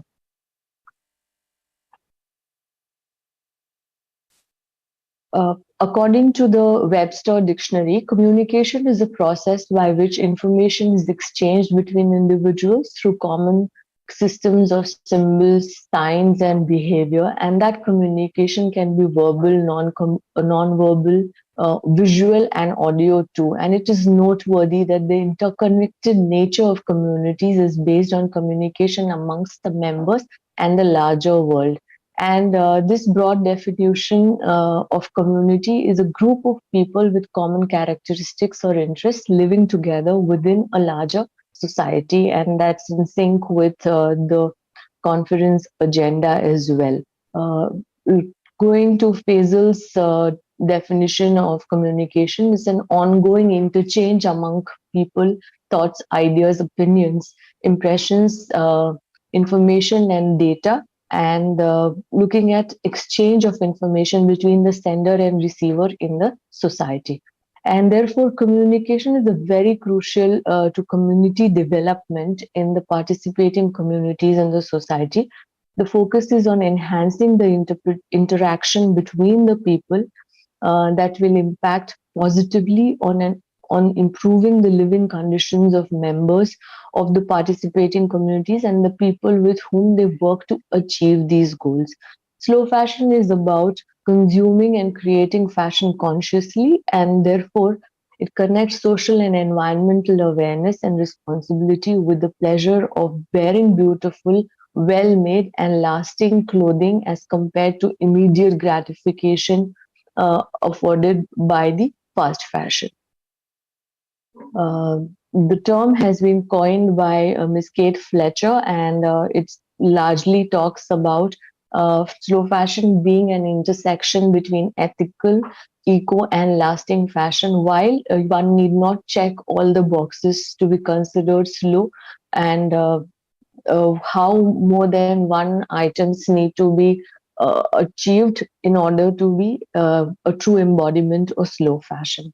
So as a design practitioner for the slow fashion label VUW, I'm just sharing a graphic of the work that we are involved in, where we work with handlooms at the grassroots level with artisans in different corners of the country. And this is one of the graphics developed as a part of our communication strategy. Coming to the problem statement, largely the communication stories in the current fast fashion businesses are based on persuading people into buying more and more products. Moreover, while the word sustainability is trending, there is rampant evidence of greenwashing everywhere, and that disparity in society and clothing consumption that is definitely leading to disparity in society and clothing consumption across humankind. And therefore, the study is very, very crucial. The study focuses on remedial action and communication strategies for slow fashion. Slow fashion is quite the opposite of fast fashion, and fast fashion is based on human and ecological exploitation. Therefore, it's businesses need to engage in ethical human resource management as well as sourcing and production techniques in the entire supply chain, engage in mindful communication of authentic stories through their products to the consumers, and most importantly, building transparency about the attention paid to the product life cycle during production, packaging, shipping, also after it reaches people's wardrobes, as well as post-consumer disposal of that product. An aggressive campaign to fuel overconsumption, which results in financial profits, often flouting human values, ethics, and eventually adds tons of plastic waste to the landfill, is counterproductive. There is a great need for identifying effective strategies for robust future and mindful slow fashion industry. Moving forward, the methodology that has been adopted for the study, as mentioned, the author is a practicing designer and a design educator with more than 2 decades of work experience, and shares her own observations in this exploratory research and based on qualitative research. And the case studies of design interventions in handloom weaving clusters in West Bengal, Telangana, and Madhya Pradesh. These are the regions in India where my design practice takes me. And also a detailed study on major handloom craft clusters across specific geographic regions pan-India. Ethnographic research methods have been involved as well for this. Based on the secondary robust review of literature through secondary resources, as well as vital data collection through in-depth primary observations and detailed qualitative interviews and specific case studies. The study aims to understand the impact on the well-being of 3 major stakeholders in the slow fashion value chain. The first being the people involved in making of the clothes from fiber to the garment. The second group of stakeholders comprises of those who are the end consumers or who are wearing the clothes.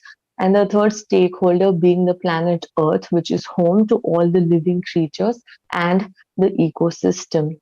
The detailed discussion with respective stakeholders led to meticulous qualitative results analysis of the outcomes.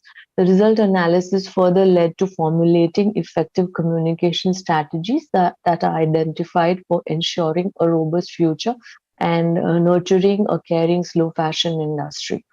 Again, the case study of the label VUW for artisanal luxury.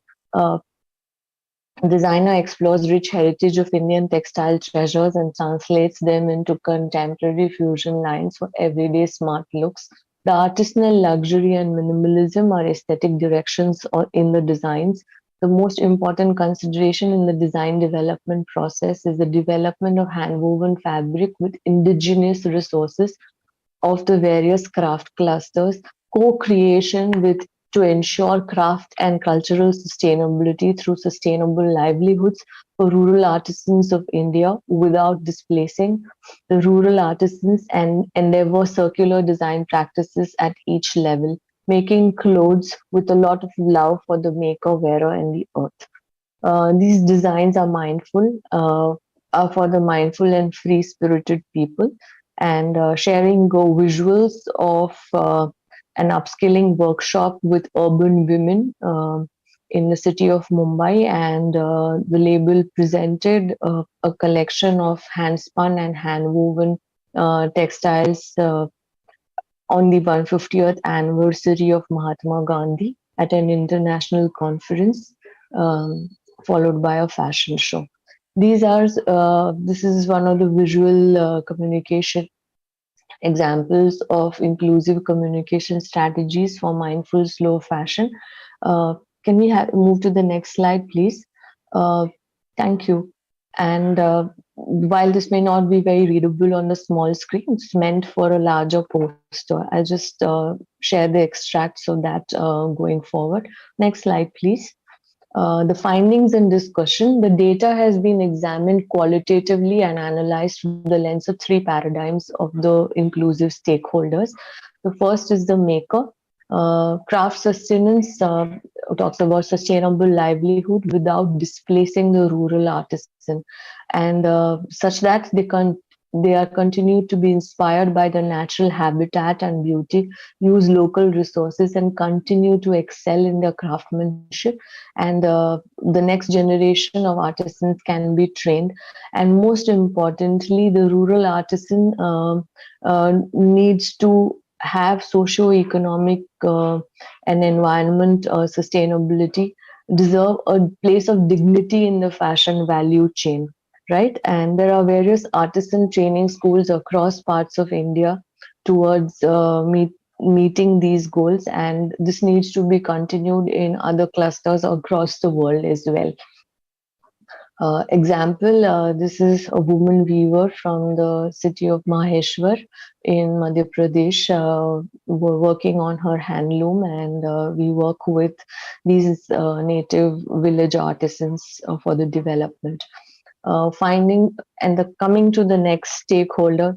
Due to the paucity of time, I'm just rushing through, but the next stakeholder, we're talking about wearer or the consumer being empowered to make mindful choices and responsible consumption, strategies that communicate to the wearer and exercise the power of supporting and endorsing a fashion look which is more ethical is something that mindful of effect of the clothing on his or her own well-being in the long term and possible health hazards to oneself and also to the maker of the garments. Knowing the processes involved in the garment and how it affects the environment and the maker and to the self will help them take informed decisions.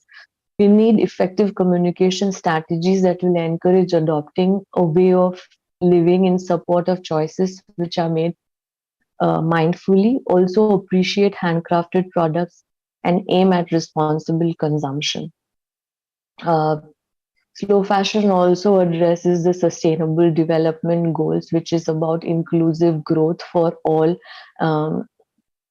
in every aspect, right? And talking about the third stakeholder being the environment or the nature, the planet, right?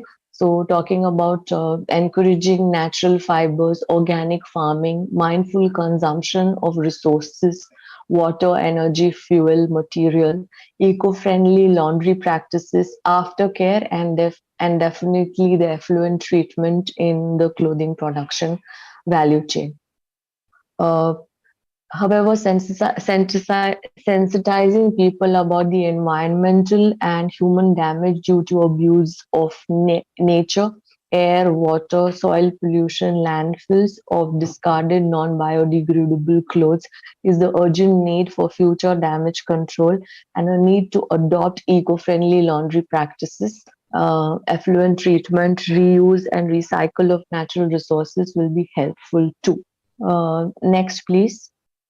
This is the diagram where we talk about slow fashion addressing ethical, eco, and the lasting fashion. Coming to the inclusive communication next, please. Inclusive strategies. Next. Yeah. The next one, please. Next. Yes, thank you. So we're talking about the main inclusive communication strategies for slow fashion.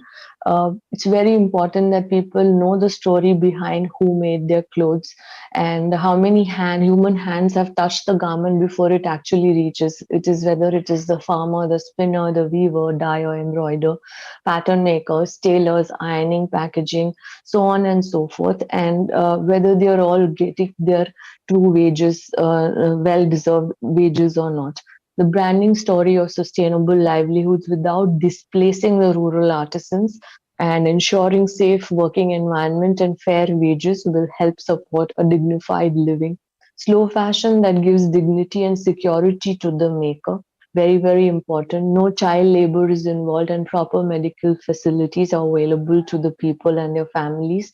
And if there are working mothers, there should be creche facilities for young children. The appreciation for artisanal luxury, good quality, encouraging people to buy less but buy well. Slow clothes give opportunity to choose responsible options to the wearer. And most importantly, mindful consumption, frugal approach, upcycling and reusing and DIY fashions. Slow clothes are the environment-friendly, trans-seasonal styling and classic silhouettes, local design, everyday clothes for mindful slow getters, and most importantly, appreciation for cultural sustainability, respecting, nurturing, and preserving culture and passing down tangible and intangible cultural expressions for the future generations. Next, please. So coming to the conclusion of the study, the communication strategies which effectively informs the stakeholder about the authentic and painstaking handmade processes involved in the product development, excuse me, product development empowers them to make responsible choices. True success story of a craft-based slow fashion lies in how the artisan's own life is enriched by the practice and also the way the marginalized communities and women are engaged in purposeful economic growth, which is truly inclusive and empowering. The social enterprises committed to community development based on empathy and sustainability will go a long, long way in narrowing the prevalent disparities. The emotional connect that is developed with a craft-based low fashion product leads to people cherishing and caring for their well-loved pieces for extended periods of time. And this paper will be useful in disseminating effective communication strategies across the sectors. These communication strategies that are developed can be most effective only if they are inclusive of all the stakeholders in the slow fashion system. And furthermore, the findings of this study can be extended further for developing effective strategies for handcrafted and handmade products across the world. So the recommendations from this study include that the findings of this paper focused on handloom-based slow fashion have the potential to be extended to other slow manufacturing processes and sustainability practices across sectors. The process of practicing mindfulness is gradual and can be adopted as a deliberate choice in every role one plays in the slow fashion system, as a maker or as a wearer as well. And stakeholders need to accept major opportunity in taking up the primary role as a creator or a maker of the products.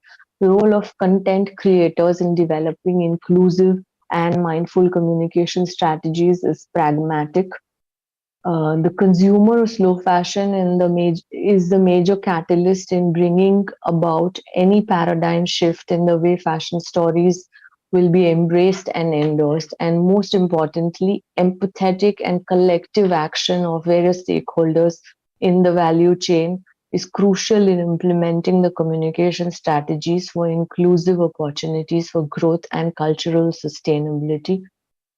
Inclusivity is no longer a choice, but the way forward for sustainable development in every sector is to nurture a truly connected fashion system on a global platform.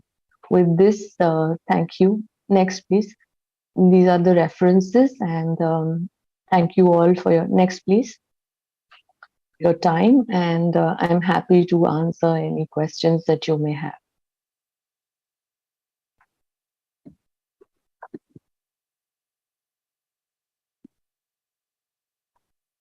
So thank you so much for your inspiring presentation. So we have one questions from the audience. So consumers are not often informed of sustainable practice behind the fashion they consume. What needs to be done? Moreover, sustainable fashion are often more expensive. How do we change perception of consumers? Okay. So I'll take the first part of the question first, is that it is a collective responsibility of the makers, the brands which are selling the clothes, to inform the consumers about the processes involved in the making of the clothes. That's how and that's what the paper is talking about, the strategies that are to be communicated. For that, and also the consumer, if the maker is not informing them about the processes, to ask the right questions. That's a power of the consumer, right? So if you ask the right questions, the makers will be compelled to answer it. And while there is the problem statement also mentions that there is rampant greenwashing, that people are giving misleading information, that needs to correct. So when the right questions are asked, people will be compelled to share the information, and transparency is the key there, right? And the myth that clothes that are made sustainably are more expensive compared to the others, which is again a myth, because someone somewhere is paying the price for those cheaply made clothes. Somebody lost the right due wage that they were supposed to earn, right? The planet was compromised at some point in time. Some resource was compromised. And so while this might seem as an ideological thing, but it is the reality, right? It's costing people their lives and livelihoods, as well as the environment, ecological imbalance being created through industries which are promoting these practices. Now coming from a very cost to cost thing, like if someone buys a garment which is cheaper than the coffee you buy, how is that sustainable? And do we not question that, right? Or you buy a cheaply made garment, wear it for 10 times, and you will have to thrash it, whereas you buy a well-made garment which might be a little expensive but will last you at least 30-40 washes. So what is a better investment? So that's something that all of us need to ask as a consumer and as also as a maker. What is the value we are delivering, and what are we compromising in the name of profitability?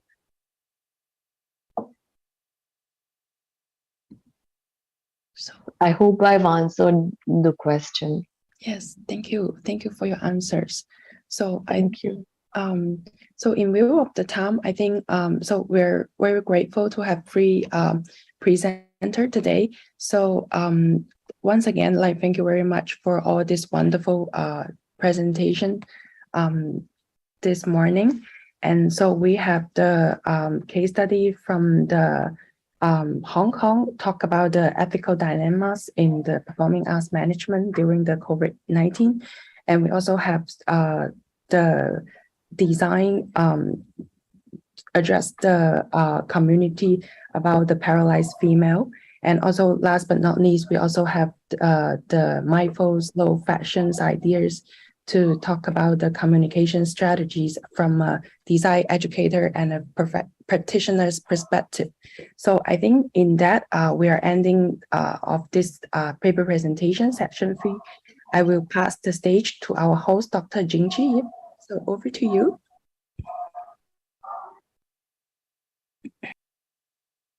Hello, can you all hear me? All right, great. Many thanks to our dear Fancy, Miss Cixin Fan, especially now that you're not well, we would like to wish you a speedy recovery and having moderated this session so well. Yeah. And also thank you to all our presenters for your insightful presentations. All right. That wraps up the lineup for Vision for the Unequal World Virtual Conference 2022, everyone. It was truly a remarkable second day. Thank you for all the efforts and thoughtful conversations we have had over the course of this conference. Before we close the event, I hereby would like to announce the 3 winners for the Best Presenter Award and 3 winners for the Best Poster Design Award.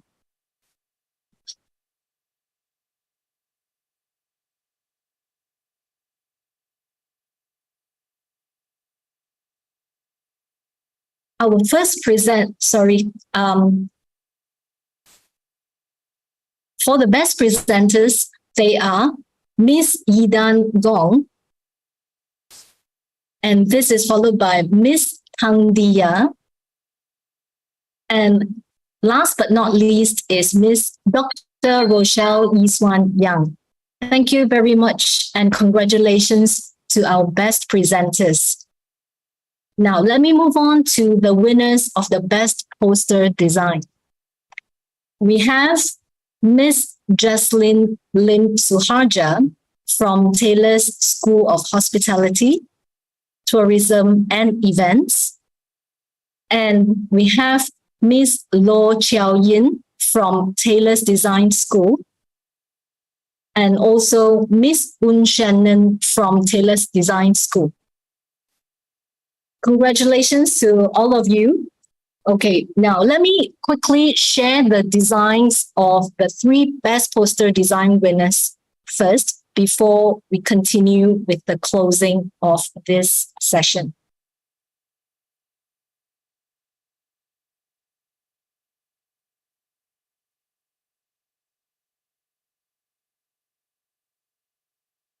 Here's sharing Jesslyn's design.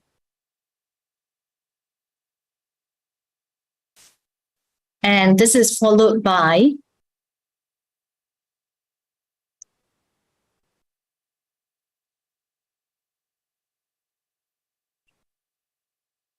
Miss Lo Chiao Yin's design. Last but not least, we are sharing now the design from Miss Un Shannon. Congratulations again.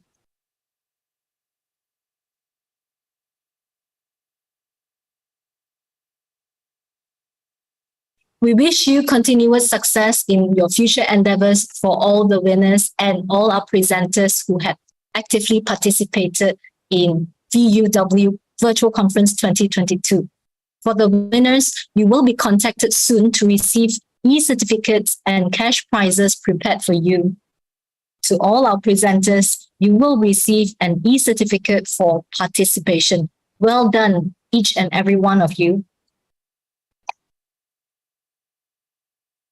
These 1.5 days have allowed us to experience some intriguing ideas, research, and findings as shared extensively by our impressive keynote speakers, whose time spent with us is well appreciated. This conference has opened doors and created new networks among researchers, educators, designers, artists, and students. More importantly, each of their presentation is evident that we all want to address the various conditions faced in an unequal world. I do look forward to more of this in future conferences. Dr. Pauline, thank you for kickstarting this effort and bringing the design school to a new level. Your constant encouragement and support throughout the organizing process has proven to be fruitful. Thank you very much. Thank you. Dr. Benny Lim, without your guidance and help, it would have been a very bumpy ride. Therefore, heartfelt thanks to you and Miss Fancy Fan too. To the organizing committee, you are the backbone of this event, I must say. I would like to individually thank all of you. Can you kindly turn on your cameras, please, if you haven't already done so? I want to thank you for your professionalism and commitment. Dr. Vikram Deva Vijayan, Mr. Vinod Nair, Encik Razif Mohammed, and Encik Shamsul Hamimi. And to our learned moderators, Ms. Noranis, Ismail, Ms. Noraisha Mokhtar, and Encik Kamal Barin Sudin. Your involvement is a boon to us. To all the reviewers who graciously accepted our invitation and responded timely with their feedback, we can't thank you enough. Your comments have been well received by the authors and they're working to amend their papers. To all the presenters, you have done an excellent job. We appreciate your participation. We will keep in touch with you in the near future regarding the publication of your article in Create, the Design School's e-journal. To all our attendees, we are so glad that you made the time to be here with us. We hope that this conference will benefit you or have even benefited you and that you enjoyed it just like we did. With this, I officially close Vision for the Unequal World Virtual Conference 2022. Till we meet again, have a lovely weekend and a wonderful end of the year break. Bye. Thank you, everyone. Bye-bye.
Summertime.